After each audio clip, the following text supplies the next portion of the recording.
예, 고성국 박사님 패널로 나오셨습니다. 안녕하십니까? 안녕하십니까? 예, 어제 토론에 발제를 해주셔가지고 네. 그 내용이 상당히 저희들 토론자들이나 또는 시청자들에게 큰 도움이 됐다고 봅니다. 그 말씀하신 것 중에 이제 국민의힘이 처한 제1전선, 제2전선 네. 이렇게 그 현황 설명이 있었는데 그거 한번 좀 분석을 한번 더 해주시면 어떻겠습니까? 그 현실은 늘 이제 복잡다단하잖아요. 예, 그래서 이거를 간병하게 좀 설명을 해드릴 필요가 있어요. 그런데 우리 자유파 국민들의 입장에서는 제1전선이라고 하는 게 이제 가장 주요한 그 투쟁 전선이거든요. 그거는 이재명 독재 정권과의 투쟁이죠. 그게 제1전선입니다. 그리고 여기에는 대한민국 헌법 가치를 존중하고 수호해야 된다고 생각하는 모든 국민들이 다 이 전선에 서야죠. 그런데 이것만 있으면 간단한데 그러면 자유파 국민들이건 자유파 재정당 사회단체가 전부 반 이재명 투쟁 전선에 다 결집하면 되거든요. 예, 간단해요. 예. 이것만 하나 있으면. 그런데 늘 이 전선을 교란시키는 이 기회주의자 기득권자들이 있어요. 그래서 이들과도 어느 정도는 전선 구축이 불가피합니다. 그게 이제 이른바 제2전선이죠. 예, 그 제2전선이 지금 자유파, 국민의힘, 그리고 장동혁 지도부를 한편으로 하고 또 한편으로는 국민의힘에서 배지 달고 있는 대다수 국회의원들, 이 기회주의자들, 배신자들, 패배주의자들, 부역자들 이들이 또 다른 한편이 되어 있는 거예요. 여기에 보수비장 족벌 언론들까지 이게 편이 돼서 싸우고 있단 말이에요. 그러니까 이거를 이제 우리 자유파 국민들은 당내 싸움이다, 당내 싸움이다. 왜 너네들 자꾸 너네들끼리 싸우냐? 꼴보기도 싫다 이러시는데 예, 이게 그럴 문제가 아니라는 거예요. 이것도 분명한 하나의 전선인 거예요. 예, 문제는 이 당내에 있는 기득권자, 기회주의자, 배신자, 부역자, 또 보수위장 족벌 언론이 종북주사파와 필요하면 언제든지 손을 잡고 우리 찐 자유파를 공격해 왔다는 거예요. 지금도 그러고 있다는 거예요. 예, 그러니까 박근혜 대통령 탄핵 때도 제1전선은 저 종북주사파였는데 이 당내의 이 기회주의 배신자들이 저 종북주사파와 손을 잡고 박근혜 대통령을 끌어내렸잖아요. 그렇죠. 윤석열 대통령 때도 똑같은 거예요. 윤석열 대통령 때도 한동훈이라는 이 배신자 집단이 종북주사파 세력과 손잡고 윤석열 대통령을 공격해서 끌어내렸잖아요. 예, 그래서 이거를 이제 우리 국민들은 왜 자꾸 너희들 같은 당인데 맨날 당에서만 그렇게 싸우냐 이렇게 하실 것이 아니라 이것도 분명히 자유파와 대한민국 체제를 위협하는 세력이다. 이런 인식을 가져야 된다는 것이고요. 다만 우리가 힘이 강력하면 반 이재명 전선도 우리가 위력적으로 구축하고 또 당 안에 기회주의 보수 위장 족벌 언론들과도 확실하게 이 대립 전선을 구축해서 두 개의 전선을 운영하면 돼요. 예, 그런데 지금 우리 자유파가 그럴 정도의 역량이 없다는 거예요.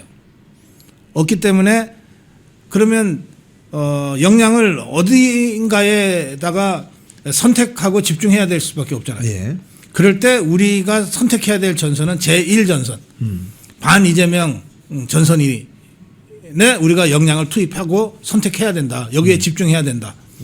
그걸 하려면 계속해서 준동하고 있는 이 제2전선의 기회주의자, 배신자, 부역자들은 일정 정도는 관리해서 갈 수밖에 없다. 이들과도 전면전을 하게 되면 우리가 그것 두 개의 전선을 동시에 감당할 힘이 안 되기 때문에 그래요. 심지어 미국조차도 지금 이란하고 전쟁하고 있는데 북한이 쳐들어왔다. 그러면 두 군데서 전쟁을 해야 되잖아요. 예. 그럴 역량이 없단 말이에요. 미국조차도.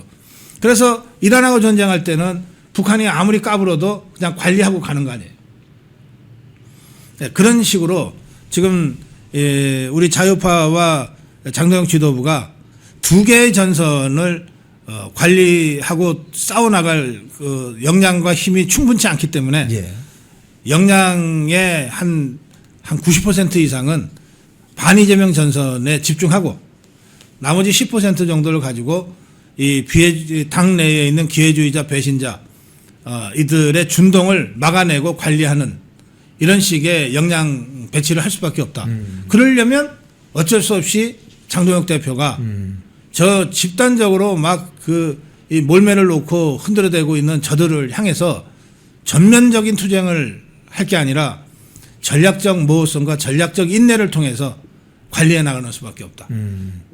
이런 말씀을 제가 우선 드린 거예요. 예. 근데 그렇게 하면 지금 그렇게 하고 있습니다. 예. 장동혁 대표가. 예.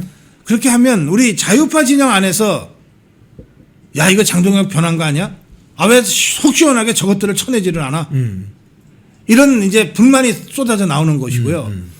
그 불만이 쏟아져 나오는 순간 장동혁 대표와 장동혁 지도부가 그나마 좀 이 역량을 최대한 잘 분산해서 지금 이 전국을 관리하고 있는데 예. 여기에 우리 의도와는 전혀 다르게 장동혁 대표와 지도부에 타격을 주는 결과가 된다는 거예요. 그렇죠. 예. 오늘 그 아침에 최고위원회 회의에서도 예. 장동혁 대표가 한 발언이 지방선거 끝날 때까지는 윤리위에 제소되어 있는 징계 사건은 일단 중지해달라. 네. 이렇게 윤리위원회에 요구를 했고 네. 당직자들도 당내 인사에 대해서는 발언을 가급적 자제해달라. 네. 요게 아까 방금 말씀하신 그런 어떤 네, 흐름적인 전략적 인내를 선거 때까지는 하자 이런 얘기죠.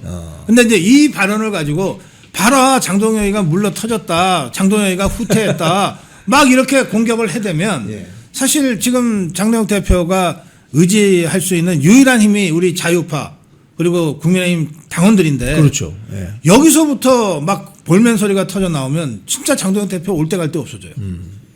그러면 이게 우리끼리 조용히 술 마시면서 속닥속닥 하는 얘기가 아니라 이걸 대놓고 막 방송을 하거나 SNS를 통해서 막 그 장동혁 대표를 결과적으로 공격하는 거가 되는 거 아닙니까? 예. 이렇게 되면 저 한동훈, 오세훈 저 배신자 기회주의자들 입장에서는 뭐 축제 분위기가 되는 거죠. 예. 봐라 저거 장동혁이 저거 조금만 더 흔들면은 이제 완전히 거꾸로 떨어질 수 있다.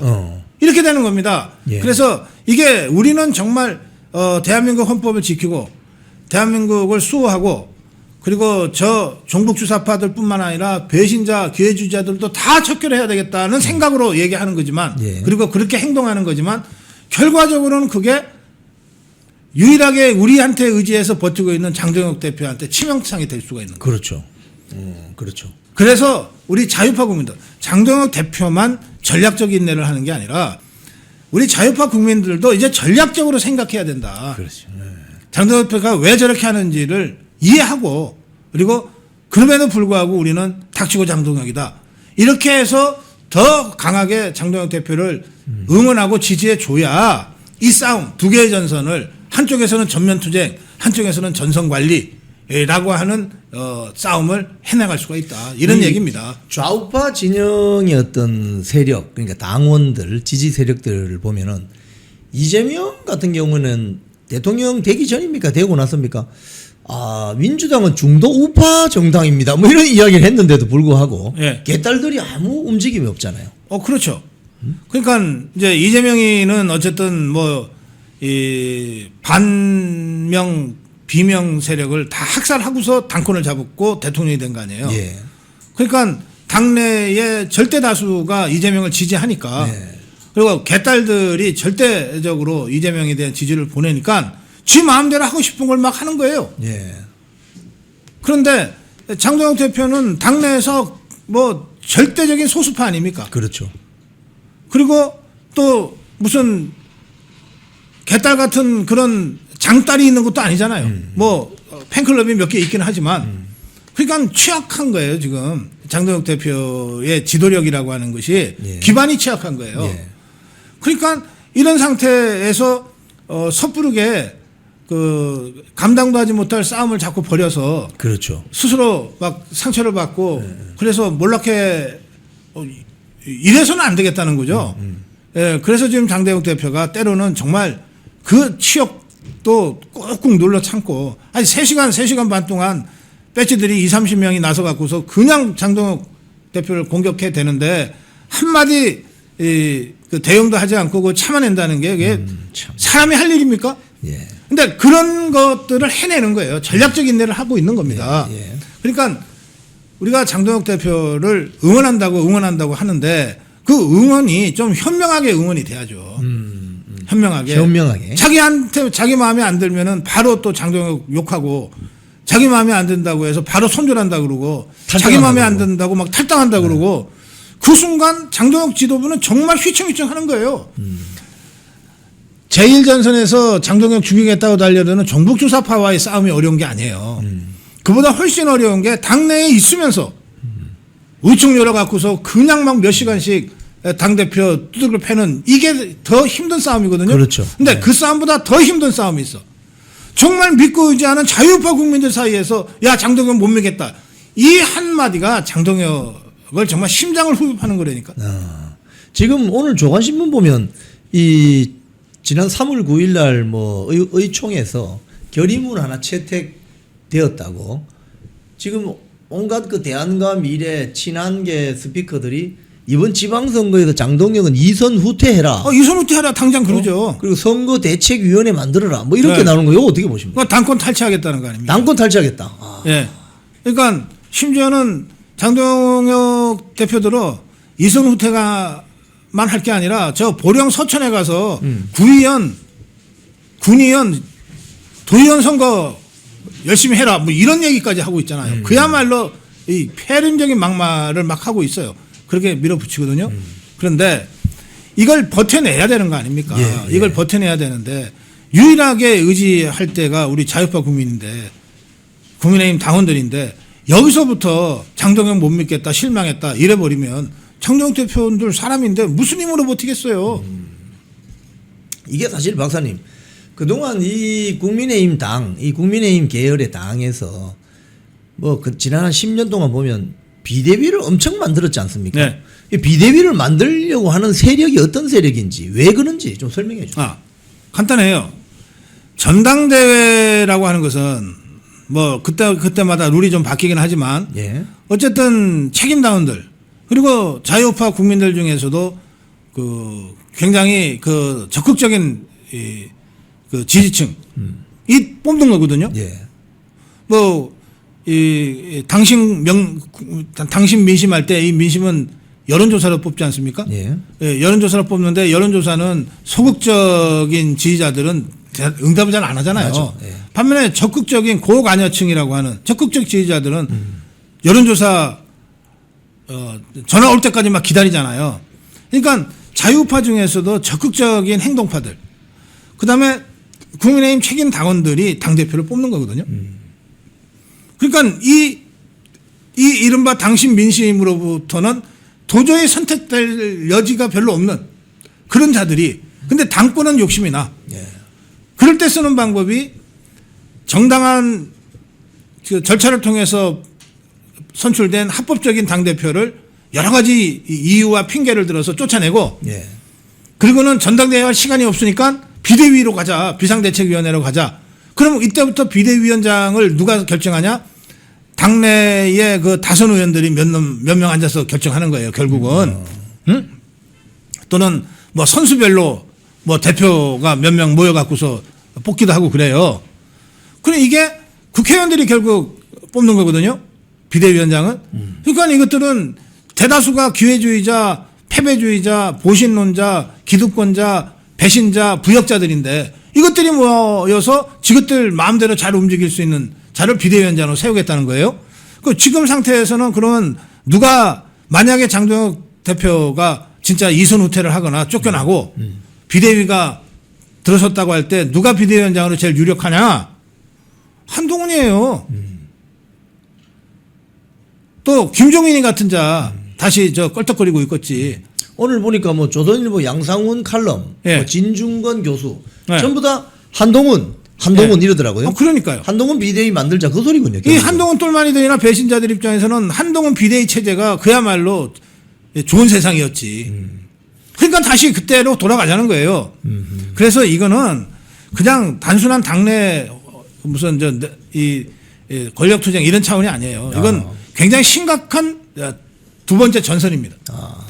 근데 이 전선은 우리가 힘이 세면 박살내버릴 수 있어요. 박살내면 간단해. 예. 아니 뭐 한동훈이도 쫓아냈는데 그 똘마니들 몇 명 더 쫓아내는 게 뭐가 힘들겠어요. 예컨대 우리가 현역 국회의원이 한 150명쯤 돼. 그리고 장동혁이 당권을 잡았어. 그런데 장동혁 지지가 한 100명 정도는 돼. 보통 당권파는 그 정도 되거든요. 예. 그런데 한동훈 똘마니들이 한 10대 명이 까불어. 10대 명 다 제명. 얼마든지 할 수 있다니까. 예. 근데 지금 그러냐 말이에요. 그렇지 않은데 그렇게 안 한다고 아쉽다 그러고 답답하다 그러고 부족하다 그러고 못 믿겠다 그러면 장동혁 대표한테 뭘 어떻게 하라는 거예요? 오히려 지금 그 온라인 그 사이버 공간에서요. 이런 소위 말해서 이게 일종의 약점이잖아요. 약점. 구조적인 취약점인데 이걸 알고 좌파 세력들이 들어와 가지고 거기 뭐 동시 접속을 많이 하면서 오히려 선동을 하는 탈당해라 막 선동하는 그런 게 많다고 하던데. 아니 우리 이영풍 대표나 저나 오랫동안 이 방송도 했고 SNS 활동을 하고 네. 유튜브를 좀 오래 했잖아요.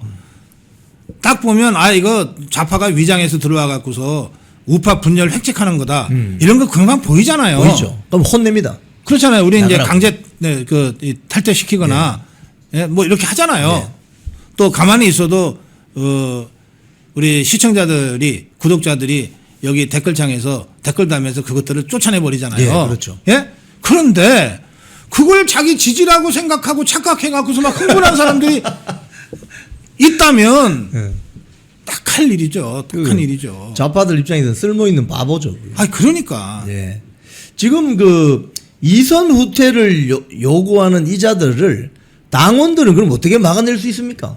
현직 배지들인데. 지금은 예. 막아낼 방법이 없어요. 당원들이. 이를테면 현역 의원들이기 때문에 하나를 제명하려고 해도 의총을 열어야 돼요. 한동훈이는 국회의원이 아니었기 때문에 예. 그냥 윤리의 결정과 최고의 결정으로 그냥 쫓아낼 수가 있었는데 국회의원은 안전장치가 하나 더 있어요. 의총. 그 의총 열어봤자 결과는 뻔한 거 아니에요. 지그들끼리인데. 그래서 현역 국회의원들은 쫓아낼 방법이 현재로서는 없어요. 아하. 네. 그러면 이것들이 그렇게 중동을 하잖아요. 예. 어떻게든 장동혁이 쫓아내려고 중동을 하잖아요. 그럼 여기에 대항해서 우리 국민의힘 당원들이나 자유파 국민들이 할 수 있는 유일한 방법은 뭐냐면 장동혁 지지를 더 해주는 거예요. 장동혁 지지를. 예. 비록 장동혁은 국회의원 지지자는 별로 없지만 당원의 압도적 다수가 지지한다. 자유파 국민의 압도적 다수가 장동혁을 지지한다. 사실 그게 현실 아닙니까? 장동혁 대표 차기 지도자에서 계속해서 1등 하잖아요. 그건 국민 다수가 장동혁을 차기 지도자 다음 대권 주자라고 생각하고 지지한다는 뜻이잖아요. 그렇죠. 예. 그러니까 이 지지, 자유파 국민의 지지와 당원들의 지지를 더 가열차게 하고 이걸 가시적으로 표현해 줘야 돼요. 우리가 있다.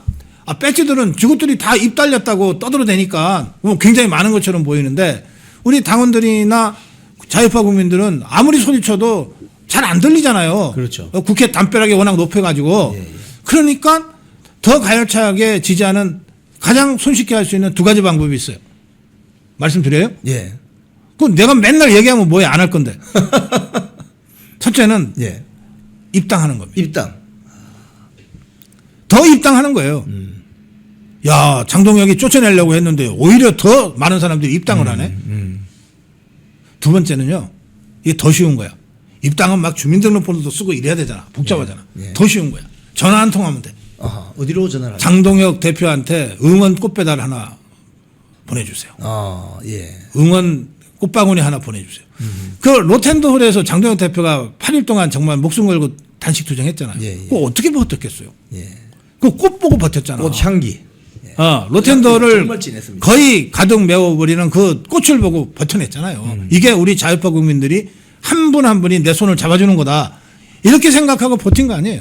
그러면 지금 뭐 탈당해야 됩니다. 뭐 새로운 뭐 해야 됩니다. 이런 건 참 어리석은 짓이네. 결과적으로 아니, 보면요. 그거는 그냥 어리석은 게 아니라 이재명이 도와주는 짓이고 한동훈이 도와주는 짓이라고. 그러네요. 한동훈과 이재명을 도와주는 거예요. 그렇죠. 오세훈이 도와주는 짓이고. 그렇군요. 야, 근데 지금 어제 그 여론조사 나온 거 하나 보니까 그 국민의힘 지지층의 네. 거의 50% 이상이 예. 전륜하지 마라. 예. 또 한동훈이 니는 그 60% 보수 지지층은 국민의힘 지지층은 너 나오지 마라 이번에 재보궐선거든 뭐든 간에 예. 이런 여론이 형성됐다는 여론조사가 있던데 요거 예, 어떻게 발표가 평가하십니까? 됐죠. 그 대구에서 발행된 매일신문이 예. 그 보도를 했어요. 예. 너무나 당연한 것 아닌가요? 그리고 저는 그 수치가 좀 약간 좀 과소 계산된 거 아닌가 하는 생각까지 해요.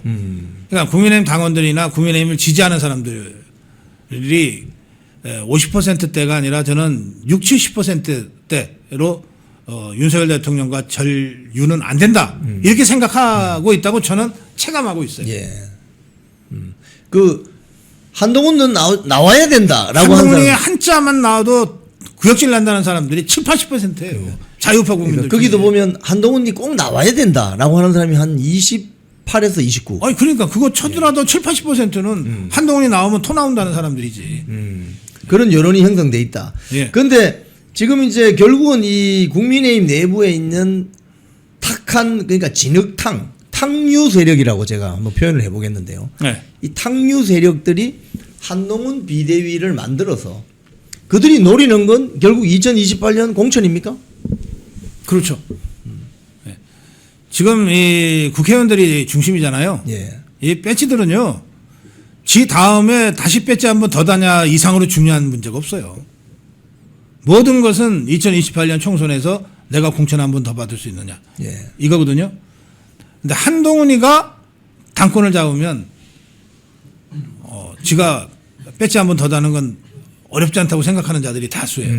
왜냐하면 한동훈이 이자는 얍삽해가지고 또 실제로는 우리 국민의힘 당원들과 자유파 국민들의 절대 다수가 한동훈을 거부하고 있는 거니까. 그렇죠. 예. 한동훈이가 어찌어찌해서 장동영 밀어내고 당권을 잡으면 지가 의지할 때가 바로 국회의원들밖에 없잖아요. 그러니까 이것들을 중용할 수밖에 없어요. 그렇게 해서 한동훈과 대다수 기회주의, 패배주의에 젖어 있는 이 기득권자들이 야합하게 돼 있어요. 그게 2024년 총선 때도 그대로 나타난 것 아닙니까? 그렇죠. 예. 그게 더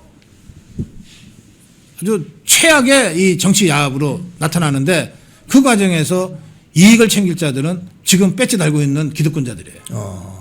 그들은 오로지 목표가 그거야.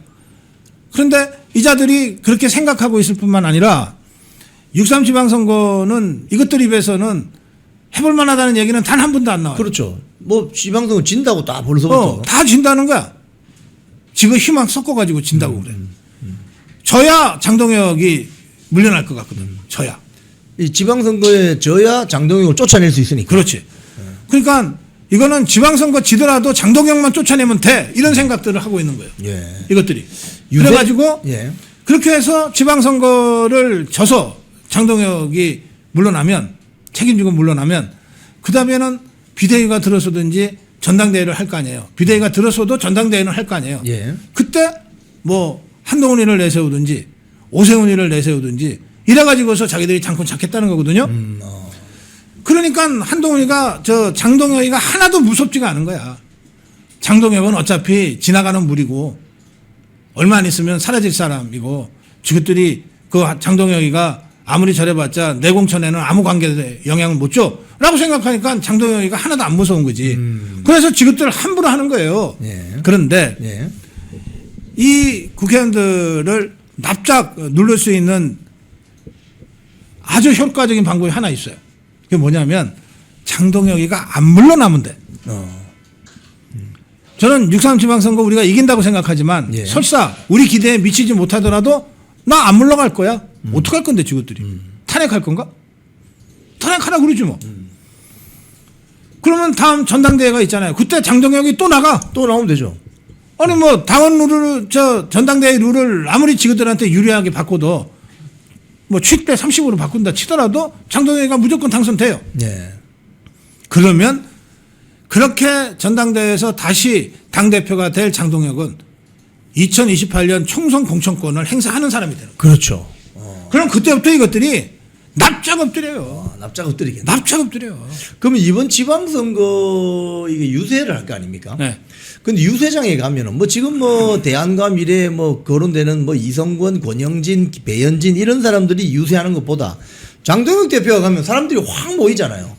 그 저기 우리 이영풍 대표도 예전에 뭐 경선 한번 나가 봤던 적 있잖아요. 예, 예. 그 이제 후보가 혼자 열심히 다니기도 하지만 누군가가 옆에서 같이 거들어주고 지원 나오는 거 진짜 백만대군. 백만대군이죠. 그렇죠. 인지도가 높은 사람. 그러니까요. 그러면 이제 후보 입장에서는 자기한테 도움이 될 만한 사람이 누군지 또 내 옆에 오면 표 떨어질 것 같은 사람이 누군지를 동물적 본능으로 알잖아요. 예. 그죠? 예. 그러니까 전국의 이 지방선거에서 공천받아서 출마할 후보들한테 그냥 맡겨두면 돼요. 배현진이 나와서 표가 될 것 같다 그러면 배현진 부르라 그래요.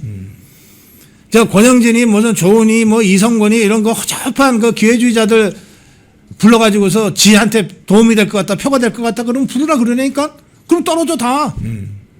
그런데 뭐라도 한 표라도 더 표를 갖다 줄 사람 자기 선거에 도움이 조금이라도 될 사람 누구냐? 지금 당에서는 딱 두 사람 있어요. 장동혁 대표, 김민수 최고위원. 두 사람은 아마 몸이 10개라도 이 지원 유세에 바빠서 몸이 10개라도 감당을 못할 거예요. 일종의 그 스타 마케팅인데요. 그렇죠. 박사님 스타 마케팅 어떻게 해야 이게 성공할 수 있습니까? 스타 마케팅은요. 예. 스타를 우선 만들어야 마케팅이 돼. 스타가 아닌데 이걸 갖고 마케팅 하려고 그러면 해보나 마나 실패. 손흥민이 있어야 되는 거네요. 그렇죠. 근데 이건 하루아침에 만들어지는 게 아니에요. 그렇죠. 예. 이 스타가 만들어지려면 그 사람이 스타로 되는 스토리가 있어야 되잖아. 이게 앞으로 한 80일 조금 남았는데 여기서 무슨 스토리를 만들 수 있냐고요. 이미 만들어진 스타만이 마케팅의 대상이 되는 거예요. 예. 그러면 지금 우리 국민의힘을 한번 봅시다. 거기서 드라마를 갖고 스토리를 갖고 있는 사람이 누구냐 말이에요. 그 장동혁하고 김민수밖에 더 있어요. 장동혁은 누구도 다 안 될 거라고 셌던 전당대회에서 드라마를 연출하면서 역전승을 일궈냈잖아요. 그리고 이 사람이 우리나라 최고 기록 갖고 있어요. 24시간 필리버스터. 8일간 단식 투쟁. 한동훈을 그렇게 지긋지긋하게 달라붙은 그 거머리 같은 한동훈을 단칼에 날려버린 이런 스토리가 있잖아요. 그리고 이 사람의 그 연설을 한번 들은 사람들은 다들 야 진짜 연설 잘한다 그러잖아요. 예. 원고를 읽는 것도 아니야. 완전히 소화시켜서 정말 메신저답게 짧지만 아주 간결하고 선명하고 압축적으로 자신의 이야기를 전할 수 있는 능력이 있어요. 예. 자, 선거라고 하는 거는요, 선거 지원 유세를 간다 그러면 어디 실내 사람 모아놓고 마이크 들고 하는 거 아니에요. 막 복잡한 사람들이 많이 모인 데에서 지원 유세를 해야 될 거 아니에요. 주로 시장바닥에서 해요. 예. 그렇죠. 시장바닥에 뭐 길 가던 사람들이 욕하고 갈 수도 있고, 시끄럽다고 딴 데 가서 하라고 화내는 사람도 있을 수 있는데, 그리고 막 뺑뺑 거리는 클락션 소리 들리고 또 여기 오세요 하고 있는 뭐 호객하는 소리도 들리는 그런 상태에서 유세를 하는 거예요. 길게 할 수가 없어. 예. 짧게 압축적으로. 그런데 아주 선명하게 메시지를 전달할 수 있는 사람만이 이 거리 유세에 나설 수가 있어요. 그렇죠. 그냥 유명하다고 나서는 게 아니에요. 그래서 저는 이런 요건을 다 두루 갖춘 사람이 지금 국민의힘에는 장동혁과 김민수 두 사람밖에 없다는 거예요. 그러니까 뭐 속으로는 무슨 생각을 할 값에 일단 공천받아서 후보로 출마한 사람은 무조건 당선이 목표잖아. 그러면 이 사람 입장에서는 조금이라도 표되는 사람을 한 번이라도 더 부르고 싶어 할 거 아니에요. 그러면 장동혁 아니면 김민수 보내달라. 이렇게 요청하게 돼 있다니까. 배현진이건 권영진이건 조은이건 뭐 이성권이건 이것들이 우리가 도와줄게요. 됐어요. 오면 표 떨어지니까 얼씬도 마세요. 이렇게 될 게 분명하단 말이에요. 지금 그동안 쭉 보면은 당 대표나 당의 뭐 주요 당직자가 내 유세 가줄게 했는데 현장에서 좀 와주면 그런 적이 한 번 있어요. 예. 홍준표. 왜 그랬었죠? 하도 막말을 해대니까 예. 막 더러운 막말을 그냥 계속 해대니까 후보들이 아니 홍준표는 지가 당대표랍시고 뭐 전국 유세 일정을 막 짰어요. 촘촘하게. 후보들이 그중에 용기 있는 한 사람이 아니 저는 됐어요. 그랬어요. 네. 그러자 그걸 바라보고 있던 많은 후보들이 아이고 저희도 됐어요. 저희도 됐어요. 결국은 홍준표가 2018년 지방선거 때입니다. 예. 유세를 결국 못했어요. 아하. 아니, 후보 입장에서 아무리 홍준표가 성질이 더럽고 당대표라 하더라도 홍준표한테 찍히는 게 낫지 홍준표 내려오게 했다가 지가 떨어지는 게 낫겠어요? 그런 면에서 보면 참 그 장동혁 대표는 현장에 있는 소위 말해서 보수 지지층, 국민의힘 지지층이 굉장히 선호하는 정치인. 우리가 집회를 여러 번 취재하러 나가봤잖아요. 예, 예. 국민의힘 뭐 장애 집회, 뭐 예. 국회 본관 앞에서 하는 거 이런 거 누가 제일 박수를 많이 받습니까? 장동혁이잖아요. 예. 그 다음 박수 많이 받는 게 김민수잖아요. 예. 나머지 사람들은 누군지 잘 몰라. 네. 또 심지어 어떤 사람은 야 네가 왜 거기 올라가 그러고서 욕도 먹어. 그러니까 이게 정말 다행스러운 게 두 명이나 우리가 스타가 있다는 거예요. 그러네요. 하나도 없이 선거 치러야 될 때가 있다니까 홍준표 때처럼. 그럼 지금 이 저런 대한과 미래나 뭐 친한계들이 지금 오늘 뭐 조간신문 일제히 보도가 되지만 선대위 만들자라고 하는 건 저는 어떻게 대응해야 됩니까? 저건 뭐냐면 비대위로 가자고는 차마 주장을 못하니까 네. 장동혁 대표를 2선으로 밀어내고 선대위를 비대위처럼 운영하겠다 이거거든요. 그렇죠. 뭐 대응할 필요 하나도 없어요. 그냥 장동혁 대표가 자기 자리를 지키고 있으면 돼. 그리고 장동혁 대표의 그 타임라인이 있어요. 지금 인재 영입이 조정훈 가동시켰잖아요. 예. 이정현 공간이 가동되고 있잖아요. 예. 그 다음 수순이 선대위예요. 예. 근데 선대위는 어차피 구성을 할 거야. 그걸 구동하겠죠. 그때 선대위원장을 누구로 할 거냐는 것은 100% 장동혁 대표의 결정이에요. 그럼요. 선거 들어가게 되면. 그럼요. 그 선대위원장을 우리 자유파 국민들과 국민의힘이 와 하고 함성을 지를 정도의 정말 상징성이 있는 자유파 리더를 한 명 선대위원장으로 임명하면 되는 거예요. 그러네요. 그걸로 끝나요. 지금 오늘 서울시장, 충남도지사 추가 공모를 받는다고 하는데 네. 어떻게 될 것 같습니까? 오세훈 서울시장 접수할 것 같습니까? 김태형 충남지사는 접수한다고 그랬고요. 예. 또 내일 당 면접도 보겠다고 그랬어요. 그 이유가 다르니까. 예. 예, 충남 대전 통합을 정말 몰상식하게 밀어붙이는 이재명 종북주사파 정권에 대한 항의의 표시로 등록을 안 했던 것이니까 그 등록하는 게 너무나 당연하죠. 오세훈이는 지금 이상규 성북을 당협위원장이 서울시장 출마 선언했는데 뭐 엄청 바람이 뜨겁습니다. 그리고 그 이상규 위원장이 시장이 되면 즉각 실행하겠다는 7대 과제가 있어요. 예. 첫 번째가 뭐냐면 내부 순환도로를 지하화하겠다. 지하로 만든다. 예. 예? 그 쌈박한 아이디어 같습니다. 예, 뭐 설명이 따로 필요 없잖아요. 근데 이게 설명을 들어보니까 내부 순환도로가 강북을 삥 돌고 있는데 8개 구 모두 300만. 네, 서울 시민들이 직접 영향권에 있고 그렇겠네요. 주변 연관하면은 450만 서울 시민이 영향권에 있다는 거예요. 내부 순환도로. 예. 근데 그 내부 순환도로가 걷어지는 거예요. 그리고 그러면 내부 순환도로 8개 구에 엄청난 이 생활 공간이 새로 생기잖아요. 생기고 부동산도 영향을 완전히 활성화되죠. 강북이. 예, 예. 그렇죠. 예. 그리고 이게 없으면은 교통 문제는 어떻게 할 거냐? 대심도처럼 터널 방식으로 뚫어버리겠다는 거예요. 뚫어버리면 되죠. 그러면 6개월 정도면 끝난대. 아하.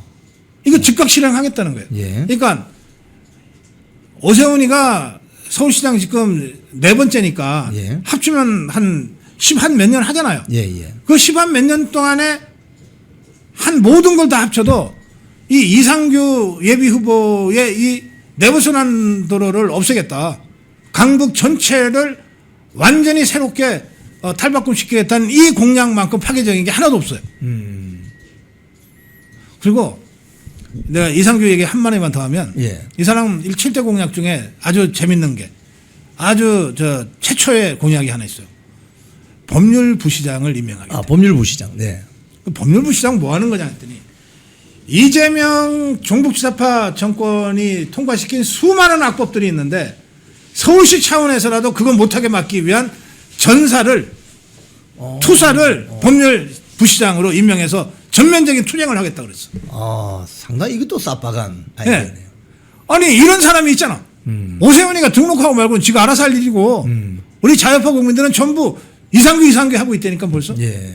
출마 선언한 지 있으면 3일밖에 안 됐어요. 지금 오세훈 서울시장이 그동안 뭐 여론조사 해보면 저 정원호 성동구청장입니까? 네. 거기하고 거의 뭐 10% 이상 차이가 나던데. 아니 그러니까 오세훈이는 이미 쓸모가 다 없어졌어요. 아니, 뭐 지가 등록하든 말든 뭐 누가 관심 갖습니까?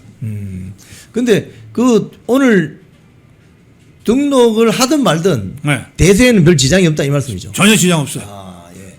그럼 부산은 어떻습니까? 아니 자 생각해 보세요. 네.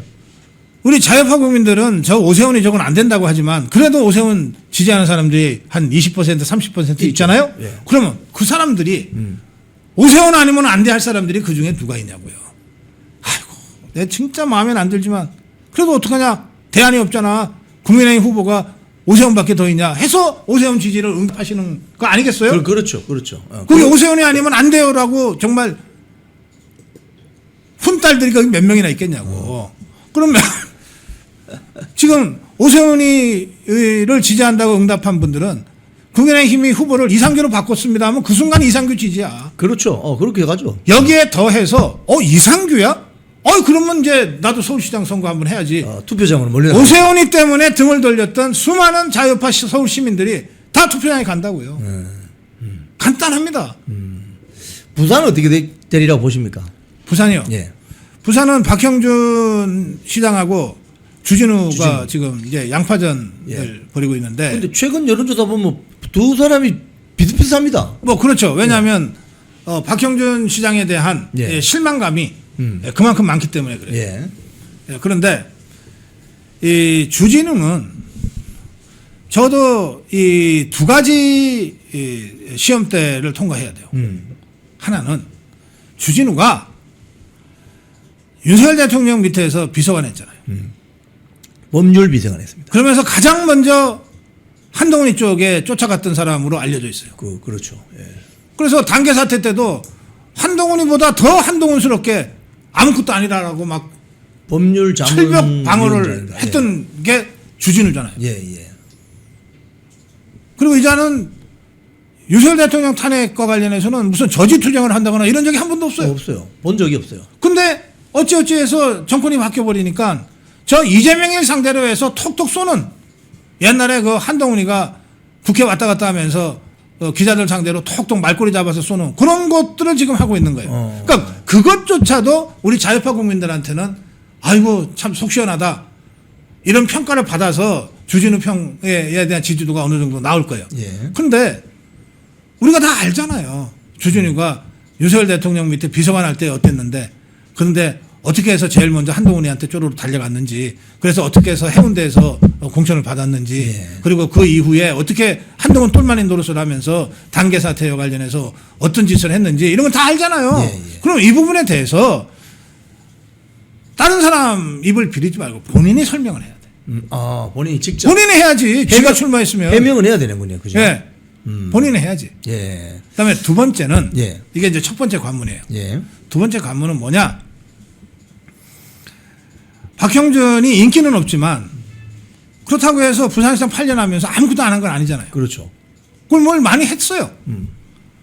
그리고 박형준은 그런 면에서는 정치 오리엔티드보다는 정책 오리엔티드가 강한 사람이에요. 그렇죠. 예. 정책 통이죠. 예. 그렇단 말이에요.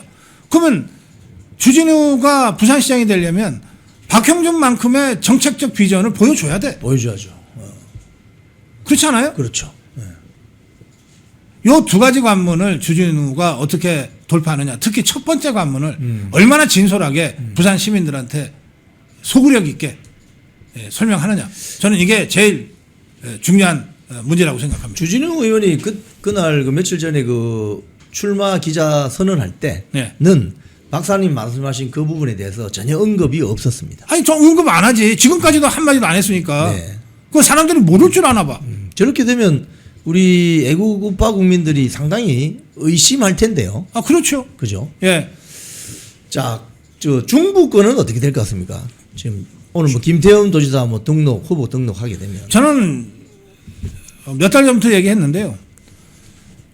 중부 충청권이 4개잖아요. 그렇죠.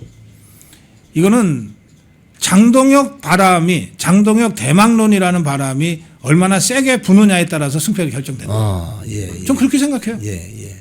특히 충청권 4개 지역 중에서 상대적으로 우리 보수 성향, 자유파 성향이 강한 지역이 충북입니다. 예. 네, 충북이에요.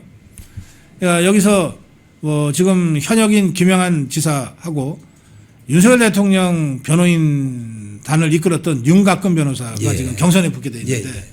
윤곽근 변호사의 말이 뭐 자기도 정치했던 사람이니까 예. 총선 출마도 했던 사람이니까 지방선거가 다가오면서 충북지사 출마를 고민 안 한 건 아닌데 그런데 무기징역 선고가 난 다음 날 변호인 접견을 할 때 그 이야기가 나오자 윤석열 대통령이 나와서 싸우라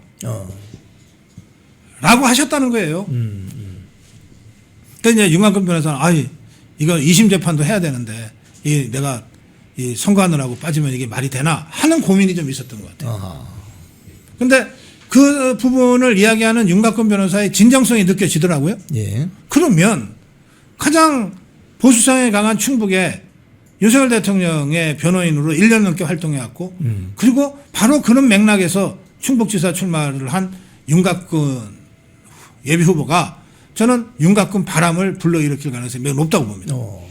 충북은 그렇고 거기에 장동혁의 바람이 가세한다면 저는 충북은 우리가 유리하게 갈 수 있다고 봅니다. 예. 반면에 다른 세 지역 예. 최민호 세종시장을 우리가 공천 1호로 당해서 공천했잖아요. 그렇죠. 예. 최민호 시장 포함해서 대전, 충남은 거의 100% 장동혁 바람이 세게 불면 당선되는 거고 장동혁 바람이 약하게 불면은 힘들어지는 거예요. 네. 그런데 이건 왜 그러냐? 우리가 역대 대통령들을 보면 절반쯤은 영남에서 났고 절반이 아니라 한 3분의 2? 그 3분의 2쯤 되죠. 영남, 호남은 김대중이 하나. 여기에 충청권은 대통령을 낸 적이 없어요. 예, 한 번도 없죠. 예. 그러니까 충청도민들은 뭐 여야로 갈라져서 뭐 서로 입장 차이가 있을 때는 있더라도 대권 주자 감이 나타나면은 지지하게 돼 있어요.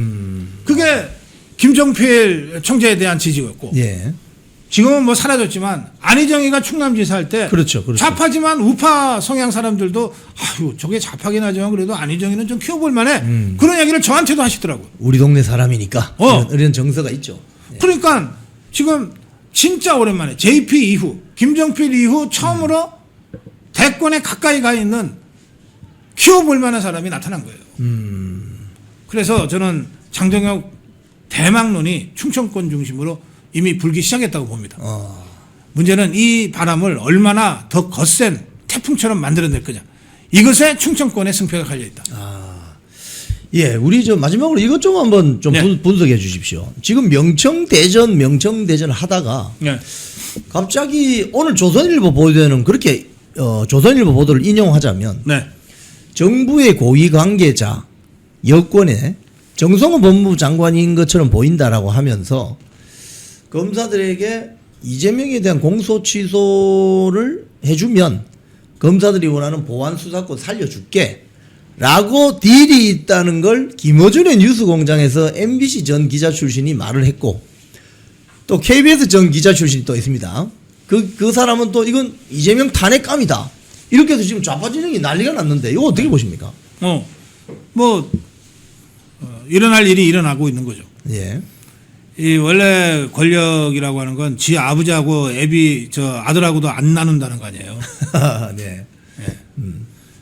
그러니까 김어준이가 이재명이를 대통령으로 만드는 과정에서 뭐 역할을 좀 한 것 같아요. 예. 그러니까 저렇게 큰 소리 치죠. 예. 그렇다고 해서 이재명이가 김어준이한테 권력을 나눠주겠습니까? 또 정청래하고 이재명이가 권력 잡은 다음에 서로 네 거다 내 거다 하고 싸고 있잖아요. 그건 누가 양보하겠어요? 그러니까 이 권력투쟁은 피할 수 없어요. 다만 문제는 얼마나 빠른 속도로 얼마나 거칠게 이 권력투쟁이 전개될 거냐였는데 예. 많은 사람들의 예상을 뛰어넘어서 굉장히 빠르게 굉장히 일찍 그리고 생각보다 거칠게 이 권력투쟁이 지금 진행되고 있는 겁니다. 근데 그거는 이재명이의 성격적 특성, 정청래의 성격적 특성, 그리고 김어준의 성격적 특성을 감안하면 너무나 당연한 거다.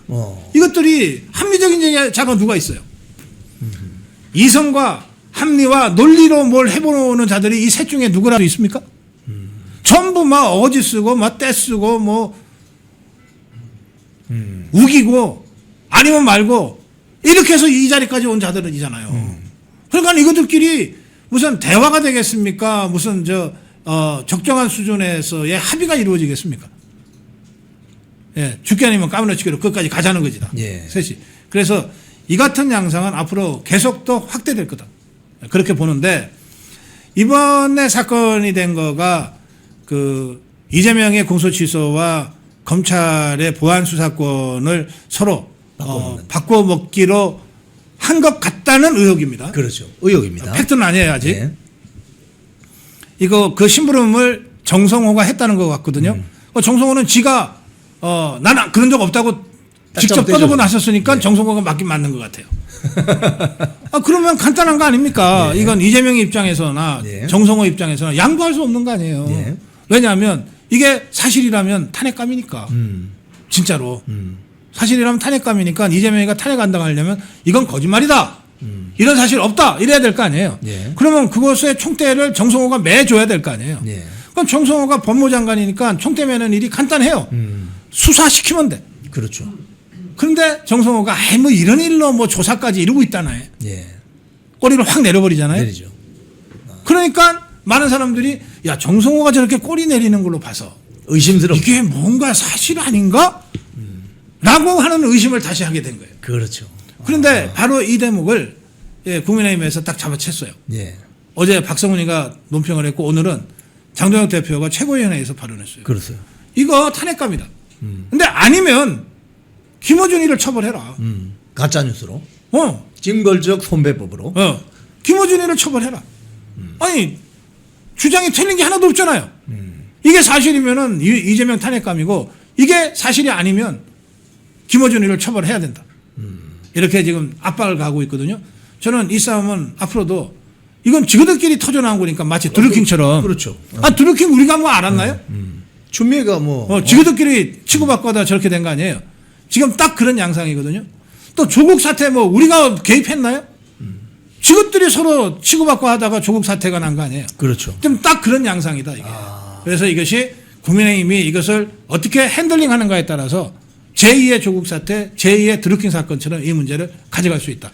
저 장동혁 대표가 오늘 아침에 특검하자고 하던데 예. 특검을 민주당이 받을 리가 없겠죠. 안 받겠죠. 그런데 안 받겠다고 하기도 어렵지. 왜? 이게 지금부터는 이재명의 편을 들어야 되는데 예. 이재명 편을 들려면 특검이라도 해서 김어준을 잡아 넣어야 되는데 예. 그걸 안 하겠다고 하니까 이게 논리가 안 설지지 않겠어요? 어허. 그래서 거절하기도 어려울 겁니다. 그럼 이제 제일 좋은 싸움은 뭐냐? 이러지도 저러지도 못하게 궁지로 몰고 가는 게 제일 싸움 좋은 거예요. 이러지도 저러지도. 지금 저것들은 이러지도 저러지도 못해요. 지금 이재명이 편도 못 들고요. 김어준이 편도 못 들고 특검도 못 받겠고 경찰 수사도 못 하겠고 자체 조사도 못 하겠고 그렇다고 가만히 있지도 못하겠고 뭔가 떠들어는 돼야 되겠고. 그 김현희 위원장으로 뭐 돼 있는 그 무슨 소통위원회가 거기서 민주파출소라고 있잖아요. 네. 민주파출소 왜 이렇게 조용하죠? 네, 이럴 때는 우리는 즐기면 됩니다. 즐기면 되는데 이게 그냥 까시거리가 아니고 네. 매우 심각한 이게 사실이라면 진짜 이재명이 끌어내릴 수 있거든요. 이런 사안이고 장동혁 대표가 직접 최고위원회에서 발언을 했으니까 장동혁 대표가 일단 시작하면 불독처럼 물고 늘어지거든요. 네. 네. 그래서 이 문제를 둘러싼 우리 국민의힘 장동혁 지도부 그리고 자유우파의 전면적인 공세를 우리가 앞으로 준비해 가야 됩니다. 알겠습니다. 자, 오늘 우리 고성국 박사님과 거의 1시간 가까이 대담을 나눠봤습니다. 오늘 마지막으로 한 말씀만 해 주십시오. 네. 어제 토론회 대자유총 주최 6.3 선거 어떻게 할 것인가 이 토론회에 우리 유튜브 대자유총 소속 유튜브 여기 이영풍 TV, 강용석 KNL 그리고 저희 고성국 TV가 함께 공동 생방송을 했습니다. 보니까 누적 조회수가 한 10만 명 정도 예. 새 유튜브 채널을 통해서 나오던데요. 많은 분들이 약간은 좀 혼란스러운 우리 자유파 진영을 그 혼란을 해소하고 단일 대우를 구축해 가는데 도움이 됐다고 평가를 하시는 것 같아요. 예, 그래서 이런 이 토론회를 이 선거 국면이 지금도 이제 80여일 남았잖아요. 그러면 대여섯 번은 이 판이 요동을 치는 시간입니다. 그렇죠. 네. 완전히 국면이 바뀌는 대여섯 번의 고비가 있어요. 그 고비마다 우리 자유파 국민들과 국민의힘 당원들 또 장동혁 지도부가 흔들리지 않고 이 단일 대우를 형성해서 이재명 독재 타도 투쟁에 나서서 6.3 선거를 승리하게 하기 위해서 고비마다 좀 이런 자유파의 공론을 만들어내는 그런 역할을 어딘가는 해야 되는 거예요. 예, 그걸 지금 우리 대자유총이 시작했기 때문에 우리 이영풍 회장이나 또 강영석 수석 부회장이나 다들 유튜브 활동하랴 뭐 정신없이 바쁘신 건 알지만 후속 프로그램을 타임리하게 떼놓치지 말고 정치는 타임이라는 말도 있잖아요. 타이밍. 예, 떼놓치지 말고 신속하게 이번처럼 그렇게 좀 계속 만들어 주실 것을 제가 마무리 말씀 삼아 부탁을 드립니다. 박민영 대변인 나오셨습니다. 안녕하세요. 안녕하세요. 장해찬 부원장 사퇴하는 거 오보죠? 오보라고 밝혔습니다, 직접. 네, 페이스북에. 네. 그 사실 사퇴해야 될 이유가 없죠. 없죠. 뭐 후보직을 걸고 저는 나가라 마라 하는 것도 처음 보는 광경인데 그런 제스처에 응하게 되면은 당대표 왜 뽑았습니까? 아니 지금 오세훈 서울시장이 지금 제정신이 아닌 것 같은데 왜 저러죠? 저는 출마 자체를 안 하고 싶어 하는 것으로 생각이 돼요. 예. 왜냐하면 이건 뭐 제가 원론적으로 설명드리자면 선거 때 되면은 후보가 의리되지 않습니까? 예, 예. 우리 기자님 또 출마해 보셨으니까. 의리죠. 후보들은 아니 철저하게 후보는 의리죠. 무조건 이겨야 되고 한 표 더 받아야 되고 무조건 숙여야 되는 자리예요. 근데 이거 지금 오세훈 시장이 하는 것은 일종의 갑질이죠. 저 오세훈 서울시장 그 네. 지지율 추이 그거 한번 띄워주세요. 그거 걸어놓고 우리 이야기 좀 합시다. 네. 뭐 잘하는 것도 없으면서 말이지. 그러니까 이기려면은 읍소를 해야 되고 도와주세요 해야 되고요. 예. 상식적으로도 후보 출마하면요, 뭐 저든 장해찬 부원장이든 후보에 대해서 그렇게 불공정한 논평을 할 수 없어요. 그렇죠. 오히려 입틀막이 된다고요, 자동으로. 예. 근데 오히려 나가라고 하면서 불출마 빌드업을 한다라고 하는 거죠. 제가 봤을 때는 그래서. 지지율 보세요. 저 성적표가 저런데 뭐 저렇게 할 말이 많은 거지? 뭐 지금 뭐 거의 지지율 50% 나오는 대권 주자 수준의 당의 요구를 하고 있는 것으로 생각이 되는데요. 네. 황당하고요. 그리고 제가 몇 차례 말씀드렸습니다만 저는 이 미디어 대변인 자리가 저한테 그렇게 유인이 되지 않습니다. 월급 주는 자리 아니잖아요. 그렇죠. 다만 제가 당을 위해서 필요한 역할을 하고 있다라고 하는 제 스스로의 이제 효능감을 느끼는 것이고요. 예. 그리고 뭐 당 입장에서도 서울시장 뭐 후보 출마랑 미디어 대변인 그게 격이 맞지도 않죠.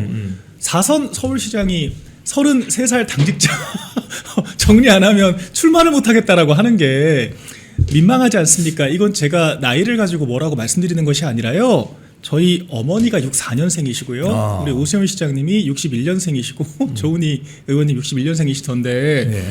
제가 아마 아들뻘이거나 더 제가 어릴 텐데 지금 직 걸고 후보 출마 자리 걸고 나가라 마라 하는 것이 과연 본인들에게 체면치레가 되는가 좀 생각을 해보셨으면 합니다. 참 그 우리 저 지지율 저 표 올려놓고 좀 이야기 좀 해봅시다. 저게 지금 작년 연말에 정원호를 이제 이재명이 픽업한다 뭐 이런 이제 소문이 막 날 때인데 네, 저 때만 해도 거의 오차 범위 안에서 접전이었거든요. 그랬죠. 그런데 이게 갈수록 벌어지기 시작해요. 한 일주일 있으니까 10% 벌어지고 또 2주 있으니까 더 벌어지고 지금 그 20% 이상 밖으로 벌어져 버렸습니다.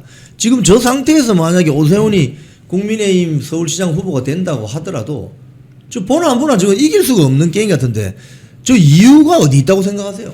그러니까 일단 이유부터 보자면요. 사실 뭐 장동혁 대표의 노선 때문이다라고 지금 본인들은 주장을 하고 있잖아요. 근데 그 말이 맞으려면 장동혁 대표가 지금 취임한 지 2달 된 게 아니잖아요. 작년 8월부터 취임을 해서 지금 7개월 넘게 당무를 보고 있어요. 예. 근데 지지율이 오차범위 안까지 좁혀졌다가 심지어는 본인도 이기는 걸로 나왔다가 2달 사이에 추락을 했다면 장동혁 대표의 상수 입장이 바뀐 게 아니라 노선 때문이 아니라 장동혁 대표를 흔들고자 하는 변수 때문이다라고 보는 것이 상식적이고 합리적인 그렇죠. 해석이죠. 그렇죠. 자, 그럼 그 흔들려고 했던 변수가 뭐냐? 아니, 뜬금없이 뭐 한동훈계 대한과미래 나와가지고 맨날 의총 열어달라고 하고 일주일 동안 당대표가 일을 할 수 있습니까? 그러니까 저도 뭐 실무상의 아쉬움을 얘기는 하지만 예. 일을 할 수 있게 해준 다음에 아쉬움을 얘기를 해야죠. 아니 국회의원들이 당대표가 일하느라 바빠 죽겠는데 그런 당대표를 어디 지방도 못 가게 붙들어 놓고 맨날 원내에서 앉혀놓고 고문하지 않습니까? 예. 그런 상황이 반복되면서 이 지지층들이 요동치기 시작한 거예요. 그리고 지금 일반 대중들은요 누가 잘했다고 얘기하지 않아요. 저간의 층들은 그냥 뉴스 보고 예. 딱 3단어만 얘기합니다. 예. 아이고 또 싸운다. 또 싸운다. 또 싸운다. 그냥 그렇게만 보기 때문에 그냥 또 싸운다가 2달 동안 되니까 떨어진 거예요. 예. 그럼 그 책임이 누구한테 있습니까? 기존의 입장을 고수했던 상수였던 당대표의 책임입니까? 아니면은 상수인 당대표를 흔들면서 변수를 만들었던 사람들의 책임입니까? 너무도 명백한 상황이라고 생각을 하고요. 예. 그리고 이 양자 대결 지지율이라고 하는 것은요. 물론 정당 지지율도 연동이 되는 측면들이 있습니다만 예. 개인 경쟁력이라고 봐야죠. 정당 지지율이 조금 밀리더라도 본인들은 압도적으로 경쟁력을 보여주는 후보들도 많습니다. 특히 이제 군 구단위로 가면요. 이게 구청장 후보들은 특히 이제 TK, PK 지역 같은 경우에는 정당 지지율은 우리가 한 60% 나온다고 쳐도 예. 본인 득표율은 본인 양자 대결은 70%, 80% 나오는 분들도 있고 유정복 시장은 인천시정에 대한 개인 직무평가가 과반이 넘어요. 예. 그러니까 오히려 그런 분들이 정당 지지율 때문에 우리가 조금 손해보고 있다라고 하면은 그건 저희가 받아들일 수 있죠. 그런데 이거는 정당 간의 차이보다 지금 이 같은 조사에서 정당 간 차이 그러니까 국민의힘과 민주당의 지지율 격차가 20%가 안 돼요. 10%대입니다. 근데 지금 후보 간의 격차가 23%가 넘게 차이가 난다는 것은요. 예. 개인 경쟁력 문제라고 봐야 되는 것이 아닌가. 이건 정치 문해의 문제가 아닌가 생각을 합니다. 아하. 이게 이게 지난 2달 동안 그러니까 작년 연말에 어떤 일이 있었는지 여러분 우리가 지나고 나면 까먹잖아요. 그죠? 네. 작년 연말에 사실은 장동혁 대표를 사퇴시키고 조중동이 완전히 총궐기하듯이 해가지고 완전히 그냥 장동혁 지도부를 무너뜨리려고 했는데 실패했습니다. 네. 왜냐하면 책임다원들이 딱 버티고 있거든요. 그렇죠. 110만 명이 있는데 이 실패했어요. 그때도 조갑제 정규제 등등이 막 이렇게 온갖 프로파간다를 했는데 안 넘어지잖아요. 네. 그리고 필리버스터 24시간 단식 8일. 생각지도 않았던 박근혜 대통령이 또 나타나네. 그렇죠. 손을 잡아주네. 이러니까 안 무너지는 거예요. 그러니까 네. 이 자들이 저는 개인적으로 이렇게 생각합니다. 이 자들이 왜 이럴까?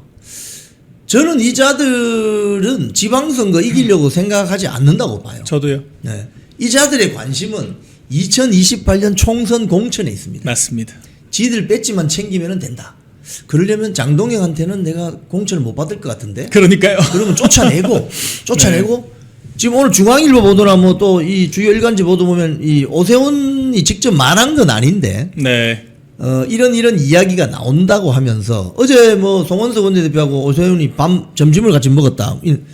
거기서 나오는 이야기가 혁신선대위원장을 새로 지정을 해야 되는데 거기 유승민, 김종인 이런 이야기 이게 뭐가 혁신입니까? 이거 퇴행이지 완전히 퇴물들. 아이고.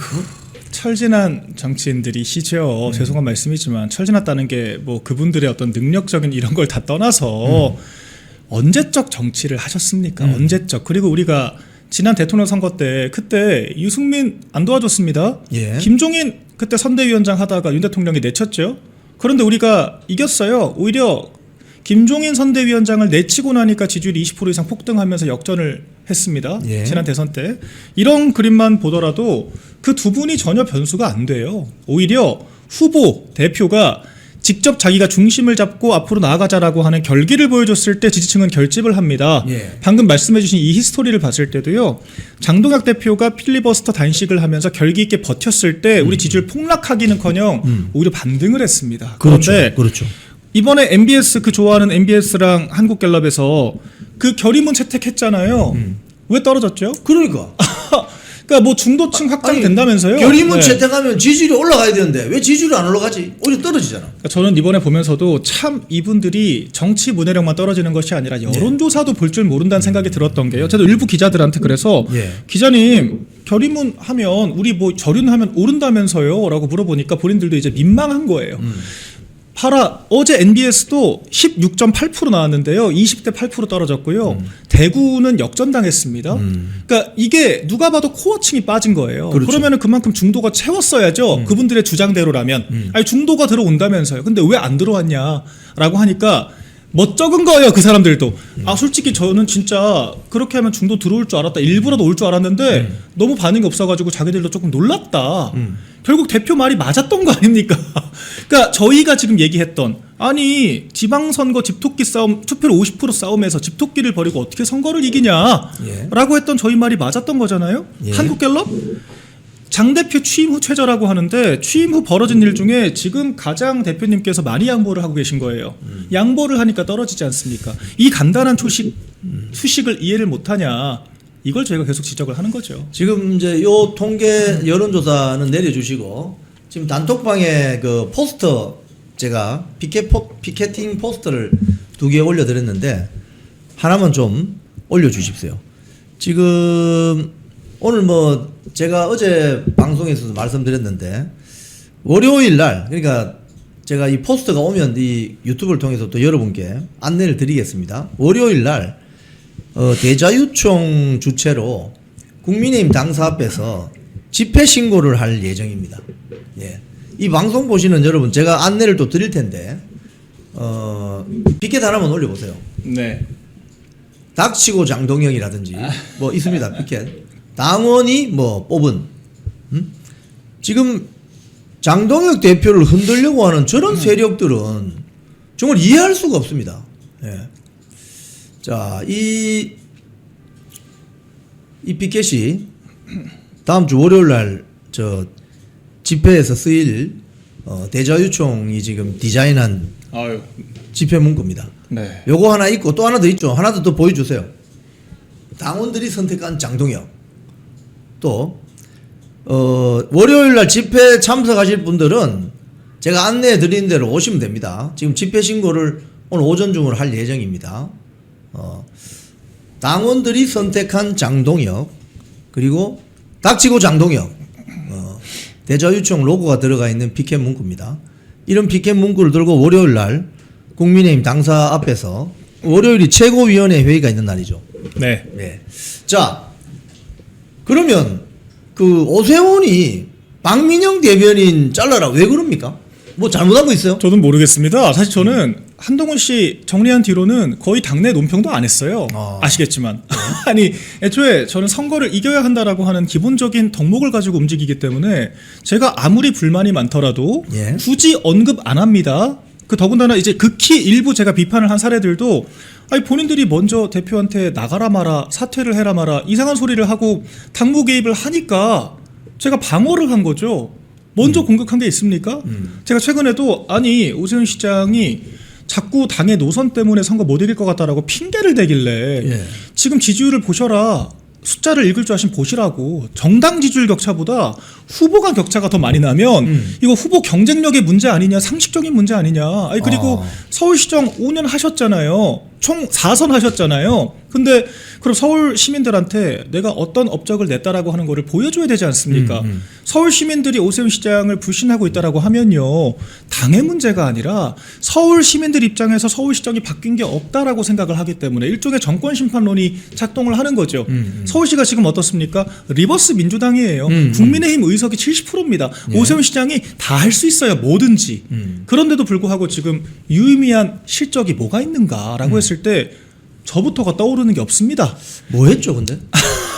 그러니까 저도 당황스럽고 그래서 제가 그래서 그 얘기를 드렸어요. 이런 것들을 했어야 했는데 안 했지 않냐. 그러니까 하다못해 자기 치적 사업 집중해서 뭐 실적이라도 내든지 그게 안 될 거면 박원순처럼 생태계라도 만들든지 TBS 정리하고 거의 뭐 복지관들 민노총이 공짜로 상주하면서 전초기지처럼 쓰고 뭐 시민단체 예산 1조 늘리고 이런 거 있지 않습니까? 그게 박원순 전 시장의 작품이었거든요. 그렇죠. 본인이 그런 거 다 제거하고 본인은 우리 사람들을 위한 생태계를 만들든지 예. 아니면 행정 실력으로 입증을 하든지 근데 뭐가 없잖아요. 지금 예. TBS 하나 정리 못하고 예.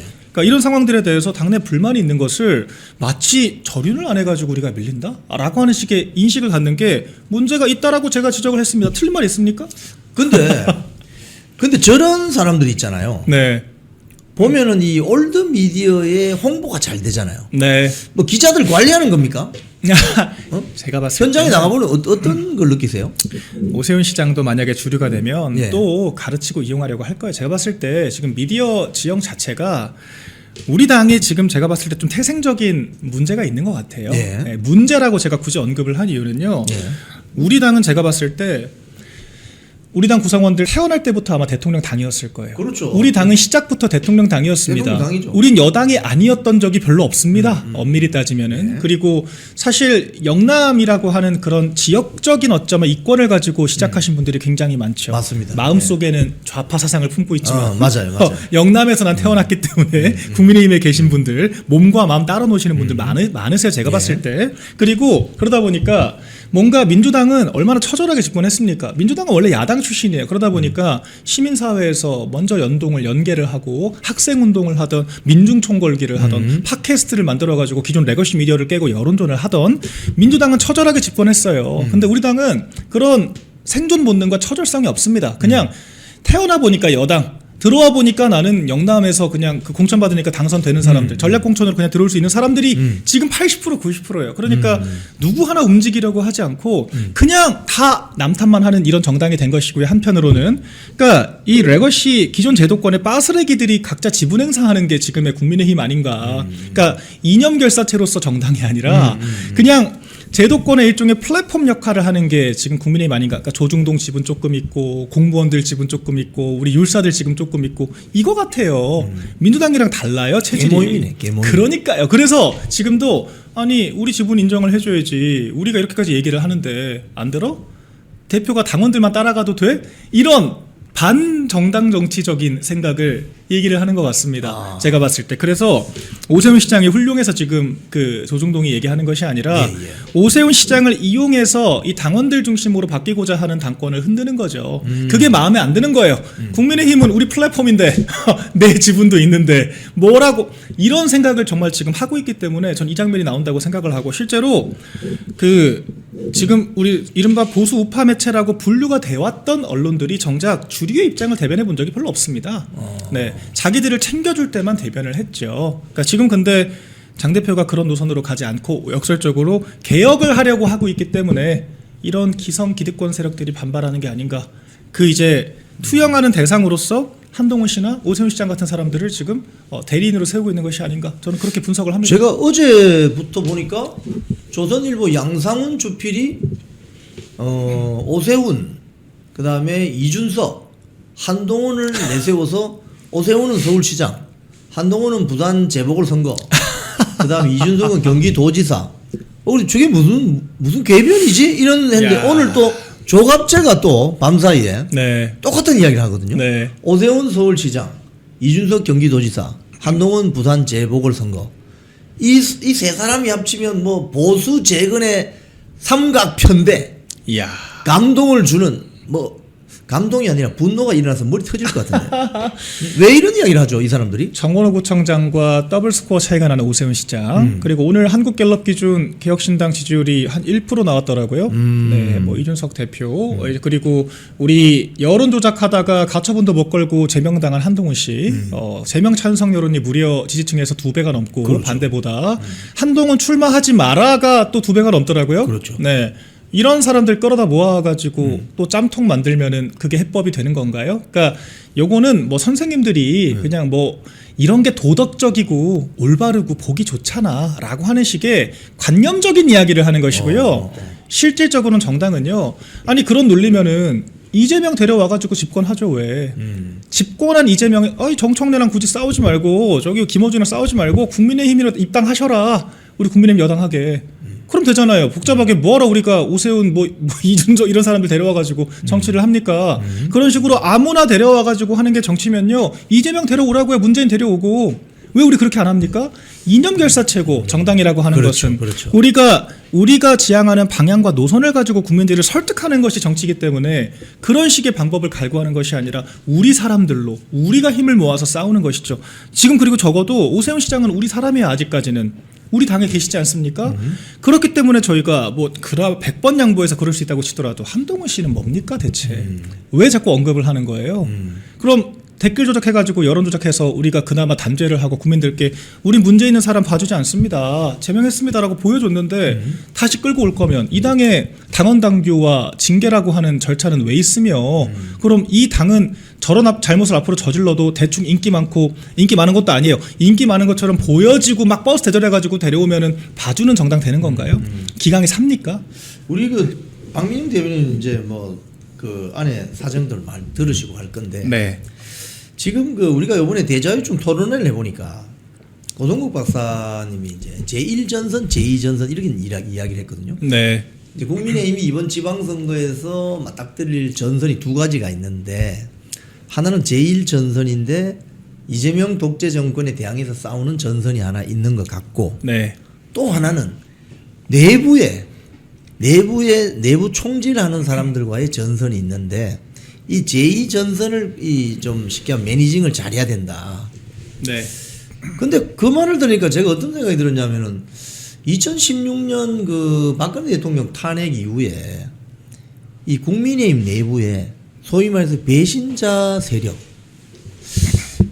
세력의 어떤 등장 그리고 아주 큰 충격 그리고 딱 판 깨고 나가서 바른정당 만들었다가 다시 그게 또 홍준표 대표 시절에 들어오고 또 그게 미래통합당 시절에는 뭐 너도 나도 들어오고 이현주도 당 만들어서 들어오고 뭐 이런 어떻게 보면 짬뽕 당이 돼버렸는데 그렇죠. 이건 어떻게 보세요? 이유가 뭡니까? 이게 일단은 좀 큰 틀에서 보자면은 지금 장덕 대표 이 흔드는 세력들의 준동을 보면서 아마 국민의힘이 이러니까 대통령 2번 탄핵당한 정당이구나라고 새삼 많이들 깨달으셨을 것 같습니다. 전직 대통령 두 사람 개인의 결함이 아니라 예. 정당이 정당다운 역할을 못했기 때문에 뭐만 하면은 언론들 튀어나와가지고 흔들고 원로들 튀어나와서 얘기하고 중진들 튀어나와서 얘기하고 뭐 광역 단체장도 한 숟가락 하나 얹고 이런 정당이니까 통치를 하겠냐 이 생각을 많이 하셨을 것 같아요. 제가 설명드리는 게 아니라 지금 그런 일이 펼쳐지고 있잖아요. 당대표를 당원들이 뽑았습니다. 근데 일주일에 의총을 4번 5번을 열어요. 몇 시간 동안 앉아가지고 고문을 합니다. 사실상 그런 상황이 방치가 돼요. 이런 상황에서 대통령 2번 끌어내린 정당이 당대표도 끌어내리겠다라고 하는 것 지금 다 눈으로 보고 계시잖아요. 제가 설명할 필요도 없이. 국민의힘이 그런 당인 거예요. 그 이유에 대해서 제가 앞서 설명드렸던 것처럼 이분들은 그냥 공무원 정당, 태어나 보니까 대통령 정당. 그러니까 나는 그냥 공천 받으니까 당선되는 사람들. 이런 문제인식이 있기 때문에 당원들이 무슨 생각하는지를 모릅니다. 관심도 없고요. 그러니까 내가 그걸 왜 알아야 해? 내지 그 사람들이 경도된 거야 라고 생각을 합니다. 근데 우리 정치가 뭡니까? 대중들과 교감하고 소통하고 설득하는 게 정치 아닙니까? 근데 제가 정말 저도 충격적으로 느끼는 것이 우리 당에 제가 정말 좋게 평가하는 의원들조차도요. 얘기하다 보면요. 우리 당원들이 장 대표의 노선을 70% 이상 지지한다라고 하는 그 통계 자체를 받아들이질 못해요. 말이 되냐고 되묻습니다.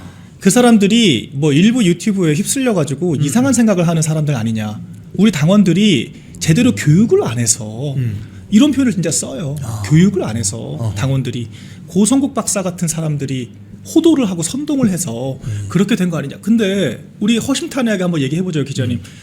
우리가 이분들 계도하고 제가 지금 시청자분들 계도하고 뭐 계몽해보겠다고 제가 가는 방향이 맞으니까 따라오세요 하면 따라오시나요? 안 가죠. 안 가요. 네. 저희가 우리 당원 동지, 시청자, 지지자 여러분들과 공명하고 이분들의 감정을 읽고 소통하는 게 그게 정치 아닌가요? 저희가 선동한 겁니까? 이분들이 원하는 이야기 저희가 들어드리는 거잖아요. 아니 그리고 저희가 유튜브 플랫폼의 차별점 뭐겠습니까? 예. 저희가 인터랙션 한다는 거 아니겠어요? 상호작용을 한다는 거잖아요.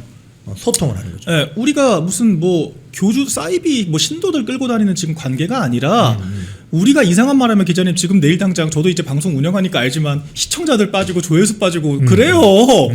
그렇기 때문에 오히려 더 당원들을 우리가 끌고 가는 게 아니라 당원들에 의해서 우리가 같이 만들어가는 개념으로 봐야 되는 건데 핵심은요. 지금 원내에 계신 여러 의원들은요. 그런 관념 자체가 없습니다. 없어요. 그냥 조중동이 올바른 소리 하는데 당원들이 그걸 모르는 것 같다. 무지하다. 이렇게 인식을 합니다. 그러니까 저런 액션이 나오는 거예요. 아니 다른 세상에서 사는 사람들이네요. 정치를 하시는 분들이 아닌 거죠. 그러니까 그냥 그냥 공무원들인 거예요. 공무원들. 공무원들은 정치 안 하잖아요. 공무원들은 그냥 철밥통이기 때문에 자기 앉아가지고 누가 집권하면은 대충 한 5년 자기들이 집주인이고 그 선출직들을 그냥 새해 들어 사는 사람들 취급하지 않습니까? 공무원들은 예. 그냥 이 사람들 잠깐 잘 보여가지고 나 진급이나 하면 되지. 어차피 너네 5년 뒤 갈 사람들이잖아. 4년 뒤 갈 사람들이잖아. 이게 공무원 마인드예요. 그렇죠. 지금 그러고 있는 거예요. 우리 의원들이 선출직인데 공무원인 거예요. 마음이. 그러니까 내가 2년 뒤 공천에서 우리 당원들에게 환심을 사고 당원들이 원하는 것들을 내가 받들어야 우리 당의 구성원인 내가 당연한 거잖아요. 그렇죠. 그래야 공천받을 수 있다라고 하는 생각을 하는 것이 아니라 나를 공천 줄 사람들, 지도부, 비대위원장 누가 돼야 되고 그런 조직 내 세력 다툼 통해서 나 공천만 받으면은 이것도 4년 연장 되는데 뭐 이런 의례적인 절차로 지금 공천을 생각을 하는 거고 그러니까 정당 자체를 그냥 공천 주는 자판기로 생각을 하는 거예요. 우리 집토끼들은 야 그런다고 우리 안 찍어? 이렇게 진짜 생각을 합니다. 이 사고 회로를 뜯어보시면은 지금 왜 저러는지가 쉽게 이해가 되죠. 실제로 그렇고 있고요. 제가 지난번에 그 장동혁 대표 그 단식할 때 단식 투쟁할 때 네. 제가 거기 3번 갔거든요. 예. 2일째, 4일째, 6일째 갔습니다. 네. 근데 6일째 딱 갔더니 이거 2일째 봤던 사람이 아닌 거예요. 네. 4일째 봤던 사람이 아닌 거예요. 6일째 되니까 사람이 그냥 얼굴이 그냥 반쪽이 돼 있고 맞아요. 바지가 헐렁하고 그냥 이 극도의 어떤 고통 속에 있는 야 이거 큰일 났다 뭐 네. 이런 느낌이 들어서 제가 사실은 제가 누구라고 이야기하지는 않겠습니다. 네. 그 인터뷰 요청을 미리 했었어요. 네. 근데 그분이 인터뷰를 한다고 하더라고. 이 국민의힘 국회의원입니다. 네. 그래서 좀 인터뷰 잘 될 줄 알고 제가 갔어요. 갔는데 현장에서 그 로텐도어에서 우리가 라이브로 중계를 했었습니다. 네. 그건 이제 미리 퍼미션을 받으면은 할 수 있게 돼 있었어요. 네. 그래서 다 안내받아서 이제 쫙 제가 카메라 연출하면서 있는데 제가 이제 저 사람 인터뷰하기로 했으니까 모시고 오라고 이제 사람을 보냈더니 인터뷰 못 한다고 했대요. 그래서 왜 못 해요? 이랬더니 유튜브라서. 유튜브라서. 그래서 저 국회의원이 저 사람이 좀 제정신인가? 아니 아이고. 자기 당의 대표는 유튜브를 통해서 나와서 출연도 하고 뭐 의견도 내고 여론을 좀 이렇게 선도하기 위해서 당원들을 향해서 뭐 목소리도 내는데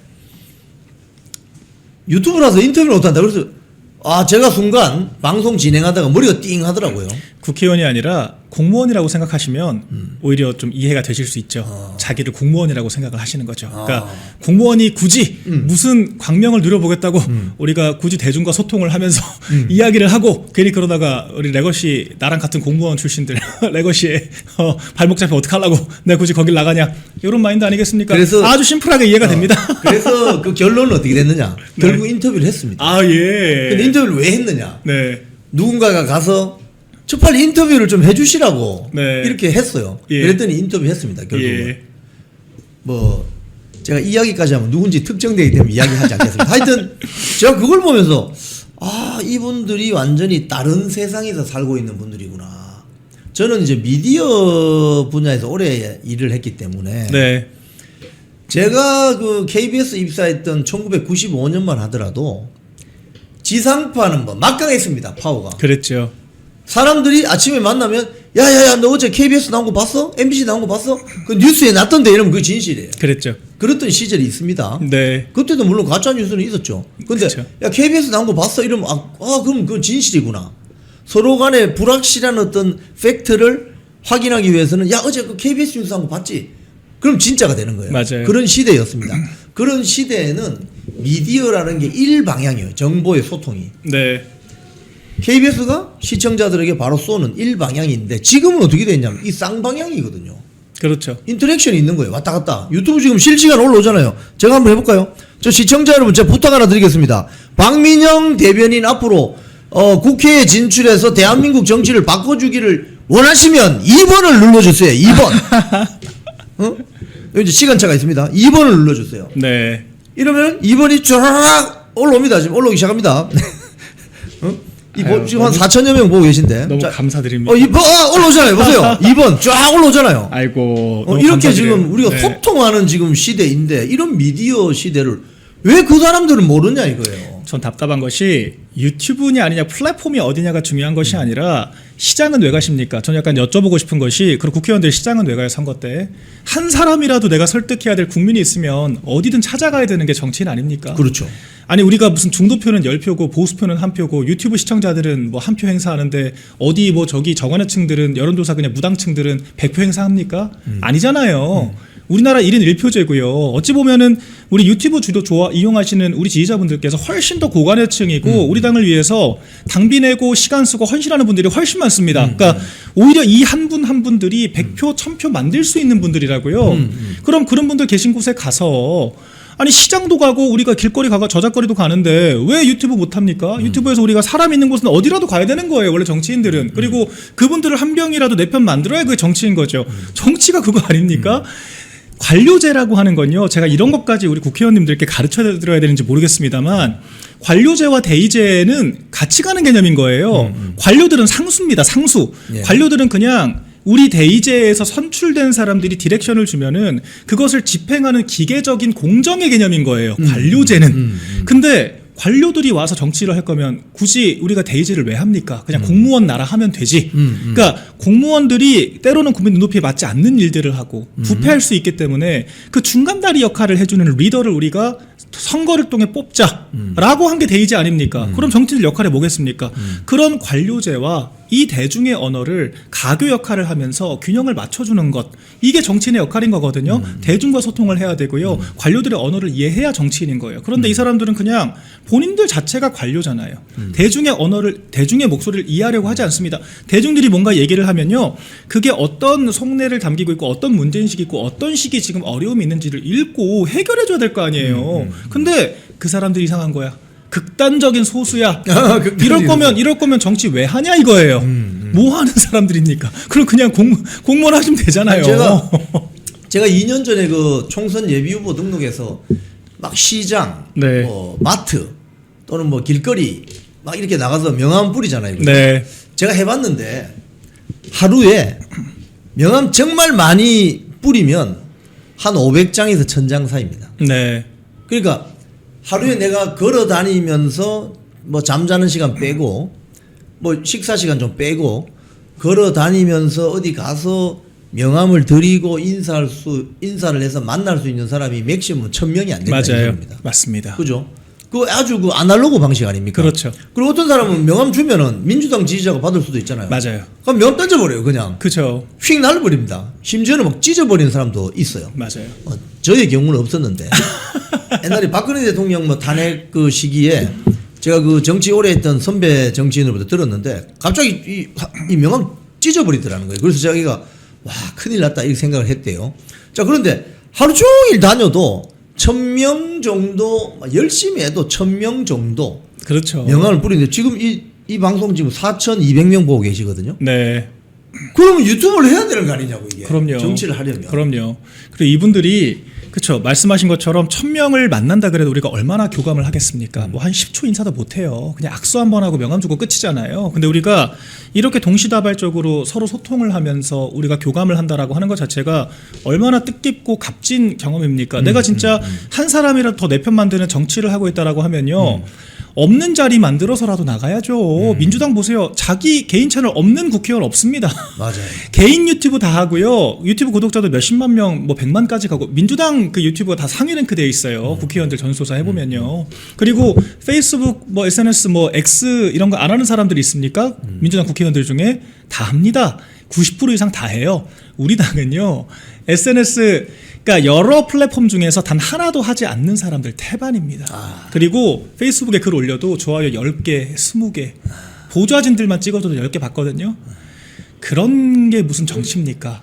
그건 정치가 아닙니다. 그러니까 그거는 40년 전에 김영삼 총재, 김대중 총재, 김종필 총재 그 총재 시절에 정치하는 방법이고 네. 지금은 SNS를 기본적으로 이용해야 되는데 작년 연말에 그 대자유총이 그 상을 드린다고 네.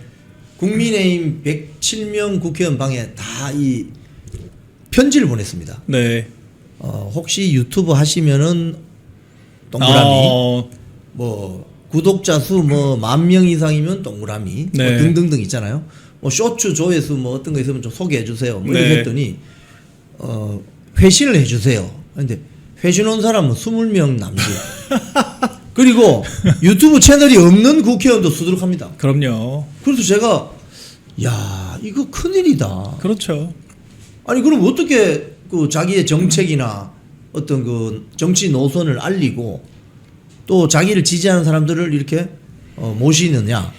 그러니까 이게 딱 다시 뒤집어서 생각하면 제가 그 총선 예비 후보 그 하면서 좋은 경험을 많이 겪었는데 네. 현역 배지가 나타나면은 그 동네 구의원 시의원들 전부 줄 섭니다. 집합이죠.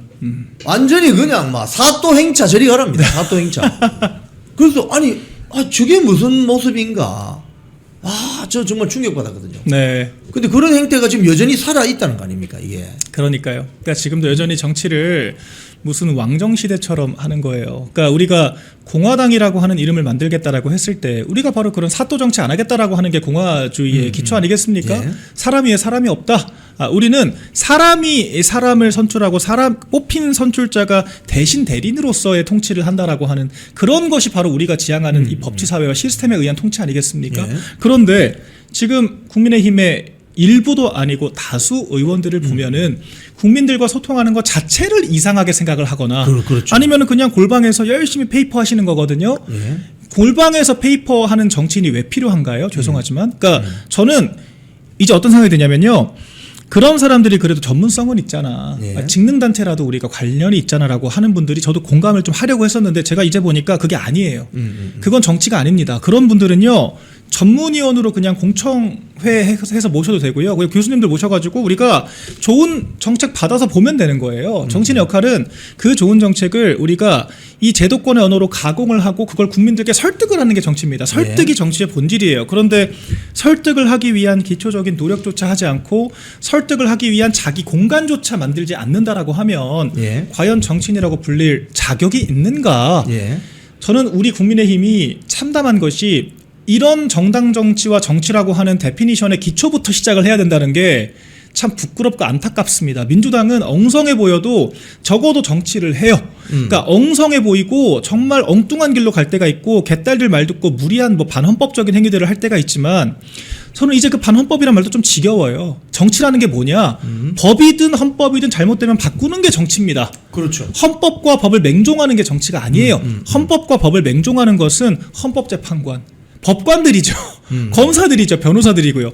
근데 지금 정치인들은 그보다 훨씬 크리에이티브한 자리에 있지 않습니까? 예. 그걸 바꾸기 위해 정치하는 거 아닙니까? 예. 그러니까 저는 우리 당의 마인드셋 자체가 잘하고 못하고를 떠나서 민주당의 발끝도 못 따라가고 있다. 그러니까 지금 우리 당의 당사가 이렇게 추락을 하는 거라고 봅니다. 참 이게 어떻게 보면 우리가 뭐 이런 자리에서 뭐 민주당이 잘한다 뭐 그러니까 이재명 정권이 잘한다 네. 뭐 정청래 지도부가 잘한다 이런 이야기 하기에 그게 앞서서 아니에요. 네. 정당 운영을 어떻게 하느냐 정치인의 마인드를 제가 그죠? 얘기를 하는 거예요. 또는 정치인의 마인드를 어떻게 변해야 되는가 민주당 국회의원들은 어떻게 자기들의 당원들을 관리하는가 네. 또는 어떻게 접촉을 하는가 또 뭐 이런 것들을 보면은 그렇죠. 어제 제가 본 사진 중에 하나 이런 게 있더라고요. 조희대 대법원장 뭐 탄핵해야 된다면서 무슨 뭐 포럼인가 뭘 했는데 사진을 찍었어요. 전현희, 김병주 뭐 다 있습니다. 뭐 네. 사회민주당 그 양반도 있던데 거기에 누가 있냐? 김민웅이가 있어요 중간에. 아이고. 그 그리고 완전 김민석의 촛불행동 형, 대표. 촛불행동. 예. 김민웅.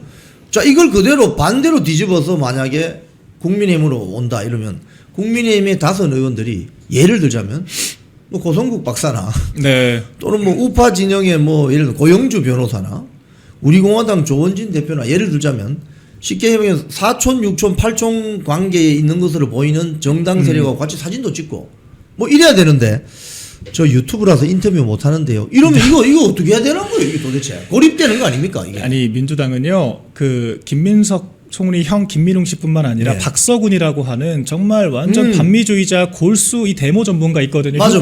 효수님 이선희 사건 때부터 유구한 뭐 세월호 사건, 뭐 광우병 사건 이 모든 사건 때 중심에서 데모를 했던 사람이 박서군이에요. 근데 민주당은 그런 사람을 뭐 시위대 오고 말고 하는 수준을 떠나서 지금 총리실 직속 위원회의 위원장으로 임명을 했습니다. 예. 민주당은 그렇게 장애해서 반미주의라고 하는 그런 프레임을 두려워하는 것이 아니라 오히려 더 적극적으로 공직에 들여가지고 활용을 한다고요. 예. 우리 국민의힘은요 그런 걸 비판을 해야죠. 차라리. 근데 그런 것들은 제대로 지적도 못하면서 우리 당에서 정말 저렇게 무슨 반미하고 반국가적인 행동을 한 것도 아닌 사람들을 우리끼리 자해를 하면서 이 사람은 저래서 문제고 이 사람은 저래서 문제고 이런 자해 정치만 하고 있지 않습니까? 그게 한심하다는 거예요. 그리고 제가 늘 말씀드리는 게 아니 보수 한 표는 한 표가 아니고 중도 한 표는 뭐 10표입니까? 아니잖아요. 그렇죠. 우리가 한 표라도 끌어모으기 위해서 아니 민주당은 무슨 짓까지 합니까? 연동형 비례대표제 어떻게 이용합니까? 진보당 같은 정말 내란 세력들 있잖아요. 내란 행위로 정당 해산까지 당한 통진당의 후신인 맞습니다. 진보당까지 사실상 합당 수준으로 이 공천 이 어떤 그 나누기를 하고 그리고 이 대통령 선거 때도 아예 그냥 대놓고 단일화 해버리잖아요. 그렇게 해가지고 세를 한 표라도 더 불리지 않습니까? 예. 반국가 세력들이라는 말을 듣든 말든 우리 편이라고 생각을 그렇죠. 하고 한 표라도 된다고 생각하니까 근데 우리 당은 뭡니까? 우리 당은 훨씬 더 제도권에서 이야기가 될 수 있을 만한 사람들조차도 5만 가지 이유를 지금 들어가지고 나가라고 하잖아요. 지난번에 그 공천할 때 국회의원 총선 공천할 때 기억납니다만은 부산의 장해찬은 뭐 20대 때 뭐 페북에 뭐 글 하나 쓴 거 가지고 잘라버리고요. 그죠? 결국 박아는 사람이 지금 국민의힘 정연우 의원인데 알고 봤더니 한빠고 또 대구에 뭐 도태호 변호사 또 뭐 트윗 잡아가지고 결국은 뭐 5.18 어쩌고 하면서 예. 박았는데 그 국회의원은 제가 이름도 잘 기억이 안 나는 별로 뭐 무슨 일 하시는지 잘 기억이 안 나는 뭐 이런 식으로 공천하니까 지금 이 모양이 이 꼴인데 지금 그 오세훈 서울시장이 장동혁 대표에 대해서 2선으로 후퇴하라. 2선 후퇴하라만 이거는 당대표 그만두라 이 소리죠. 그럼요. 그러니까 지금 오늘 아침 인터뷰에서 어떤 얘기 나오냐면 김종인 씨를 우리 혁신선대위 원장으로 모셔야 된다. 지금 친 오세훈계 의원들 지금 대놓고 그런 얘기 하고 다니거든요. 이야. 그러니까 근데 그게 무슨 말이겠습니까? 예. 혁신선대위가 저는 뭔지도 모르겠지만 제발 좀 혁신 소장 개혁 같은 소리 좀 그만했으면 좋겠어요. 맞아요. 정작 젊은 당직자들이 당원들 뜻 받들어 가지고 공무원당 바꿔보겠다고 하는 게 지금 제가 하는 게 혁신 아닙니까? 개혁하는 거 아니에요? 그렇죠. 근데 젊은 사람들을 당권파니 기득권이니 말도 안 되는 소리 하면서 제가 무슨 지금 당에서 기득권을 누리고 있다고 세비 2억씩 받고 보좌진 9명씩 부리는 팡팡 쓰는 사람들이 나와가지고 저희더러 아이고 나 진짜 저는 너무 황당한데 그 프레임 동조하는 언론들도 지금 좀 반성하셔야 됩니다. 그런 것이고 그럼 이제 김종인 위원장 만약에 저는 오면 안 된다고 생각하지만 오면 뭐 하겠습니까? 그 조선일보에서 했던 그 얘기 그대로 하겠죠. 이준석 연대해가지고 뭐 어디 경기도 내보내고 한동훈 뭐 데려와가지고 부산에 제복을 주겠다. 안 들으면 지도부 내 말 안 들어? 나 왜 데려왔어? 또 압박하겠죠. 그러니까 이거는 압박의 굴레인 거예요 계속. 그러니까 하나 내주면요 이 사람들이 잘했다고 하는 게 아니라 그래 이것도 해줘 이런다니까요. 오세훈 시장 제가 단언컨대 지금 선거 나올 생각 없어요. 예. 선거 나올 생각이 있으면 한 명이라도 내 편 만들려고 하지 누구누구 천해란 말 안 합니다. 그리고 오세훈 시장님 저랑도 여러 번 식사하셨잖아요. 제가 얼마나 많이 도와드렸습니까? 제가 논평 얼마나 많이 내드렸어요. 제가 얼마나 정무적으로 조언 많이 드렸습니까? 그런데 본인이 먼저 당대표 공격한 것을 제가 방어했다라고 해서 이런 식으로 얘기하는 거 너무 짜치지 않나요? 전화라도 하시든가 직접. 전화도 안 해요. 저 오세훈, 제가 해도 안 받아요. 오세훈 서울시장 그 지지율 그 다시 한번 올려줘보세요. 저는 이 정치 논평하는 입장에서 저는 이 성적표를 저는 여러분께 한 번 더 보여드립니다. 아니 작년 연말부터 성적이 오르질 않네. 정원호 저 구청장은 계속 성적이 오르네. 한쪽은 성적이 오르고 한쪽은 성적이 내려가면 이건 누구 잘못이에요? 이 조사에서 민주당 지지율이 50%안 되거든요. 그렇죠. 정원호 구청장은 민주당보다 지지를 더 받는다고요. 구청장 출신이. 그리고 저는 이 스코어 둘째 치고요. 아니 그러면 지지율 떨어지면 포기하는 겁니까? 민주당은 그럼 야당이었으니까 포기하고 집권 안 합니까? 아니지 않습니까? 본인이 개척 정신을 가지고 이겨낼 생각을 해야죠. 어떻게 하면 이 상황을 타개할 수 있을까? 내가 어떻게 하면 조금 더 우리 집토끼 당원들한테 소구를 하고 어떻게 하면 조금 더 이 시정의 성과를 홍보할 수 있을까를 고민해야 되는데 그게 아니라 내 탓 아니고 당이 잘못한 거니까 당이 책임져. 당이 안 바꾸면 나 안 해. 아기처럼 지금 그러고 계신 거 아니에요? 그렇군요. 자, 이 내려주시고, 자, 우리 박민영 오늘 대변인 모시고 이런저런 말씀 많이 나눠봤습니다. 우리 마지막으로 네. 지금 앞으로 이 지방선거 오늘 이정영 공관위원장이 갑자기 사퇴를 해버리셨는데, 네. 저는 저기 오세훈 다시 크다고 생각해요. 저는 오세훈. 그럼요. 저는 아니 공관위원장이 뭘 하고 싶어도 하지를 못하게 만드는. 이미 한 차례 공모기간 연장을 해준 것도요 특혜를 준 겁니다. 그러니까 그렇죠. 사실 우리가 충남 같은 김태흠 지사 같은 경우에는요 사유가 있잖아요. 예. 달리 당의 노선에 항의하는 것이 아니라 행정통합 논의가 확정이 돼야 내가 어디를 나가야 될지를 알 수 있으니까 그 사유가 인정이 되는 건데 이건 특혜가 아니죠. 그래서 근데 지금 서울시 같은 경우에는 사유가 없잖아요. 예. 내가 원하는 대로 당직 안 바꿔준다? 자기가 원하는 판 아니면 링 안 올라가겠다라고 하는 얘기를 당당하게 하는데 우리가 그런 분들께 기회를 3번, 4번 드려야 됩니까? 아니죠.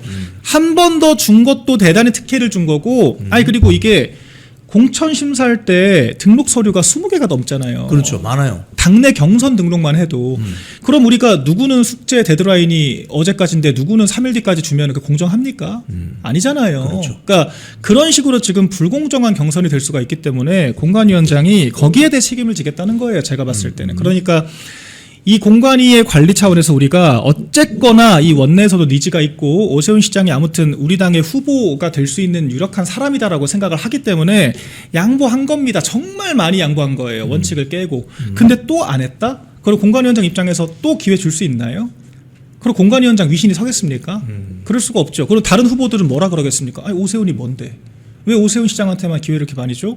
사실상 후보 확정하고 지금 경선하는 거 아니야? 우리 기타급 왜 받았어? 이렇게 얘기하면 뭐라 할 겁니까? 공관위원장이 할 말이 없죠. 그렇기 때문에 더 이상 우리 공관위는 기회 줄 수 없다. 다만 기회 줄 수 없는데 나도 어쨌거나 결과에 대한 책임이 있기 때문에 나도 사퇴하겠다. 저는 그렇게 읽힙니다. 그렇기 때문에 이것은 오세훈 시장의 책임이 맞다라고 보여지고요. 이렇게까지 된 마당에 새 공관위원장이 또 두 번째 이 공모기간 늘려준다? 저는 그건 정말 정당의 원칙과 상식에 맞지 않다라고 생각합니다. 끝나는 거죠, 그죠? 자, 오늘 우리 박민영 대변인 모시고 오늘 긴 시간 좀 대담을 나눠봤습니다. 우리 시청자님들께 마지막으로 우리 박민영 대변인 한 말씀 해주시고 오늘 방송 정리하도록 하겠습니다. 정말 우리 당은 A부터 Z까지 A부터 시작을 해야 되는 정당이다라고 하는 것을 새삼 느낍니다. 대통령실에 있을 때 사실 대통령실 조직도 뭐 여러 문제들이 있었죠. 사람 사는 곳에 다 문제 없는 데가 어디 있겠습니까? 근데 그럼에도 불구하고 대통령실 지금이 국민의힘의 모습에 비하면 정말 대통령실은 잘 돌아가는 편이었다. 그리고 이 윤 대통령이 통치를 못함에 있어서 제가 그때 저는 대통령실의 조직이 제대로 뒷받침 못한다고 생각을 했는데 국민의힘이 정말 문제였구나라고 하는 것을 제가 근 1년 동안 정말 뼈저리게 느낍니다. 그리고 다른 말로 이 정당 자체가 안 바뀌면요. 우리 집권할 수도 없고요. 집권해봤자 또 지금 박근혜 대통령, 윤석열 대통령, 장도혁 대표 이어지는 지금 이 원내들의 잡돌이 이 장면 또 봐야 돼요. 그럼 정상 기능할 수 없습니다. 이 정당은. 그렇기 때문에 저는 우리 국민의힘이 일단 체질부터 바꿔야 그 다음에 집권이고 정치기고 얘기를 하는 게 아닌가라는 생각이 정말 뼈저리게 들었고요. 그게 우리 당원들의 지금 압도적 다수의 인식일 거라고 생각을 합니다. 정당을 바로 세워야 한다라고 하는 이런 관념을 생각을 하루하루 갖게 만드는 것이 지금의 시점이 아닌가 생각을 하고 그렇기 때문에 우리가 더 버티고 이겨내야 한다. 이 말씀 드리겠습니다. 네, 오늘 출연해주셔서 고맙습니다. 감사합니다. 쿵TV를 사랑하시는 시청자 여러분, 대한민국은 지금 체제 전쟁 중입니다. 연성 파시즘 체제로 갈 것이냐 아니면 자유민주주의 체제를 지킬 것이냐, 이를 위해서는 결단과 용기가 필요합니다. 민주당의 정보통신망법이 통과되어서 오는 7월부터 시행이 됩니다. 이렇게 되면 언론 자유 훼손은 물론이고 자유우파 유튜버들의 산업 생태계에 심각한 지장이 예상됩니다. 여러분 어떻게 해야 되겠습니까? 여러분들의 도움이 필요합니다. 여러분들이 우잘사 회원에 가입하셔서 대한민국 체제전쟁에 승리하고 국민의힘 장동혁 지도부를 지켜내고 정보통신망법을 비롯한 언론 자유를 심각하게 훼손하는 여당발 공세에 대응해 주시기 바랍니다. 우잘사 회원 많이 가입하셔서 함께 가는 여정을 만들어 갑시다. 감사합니다.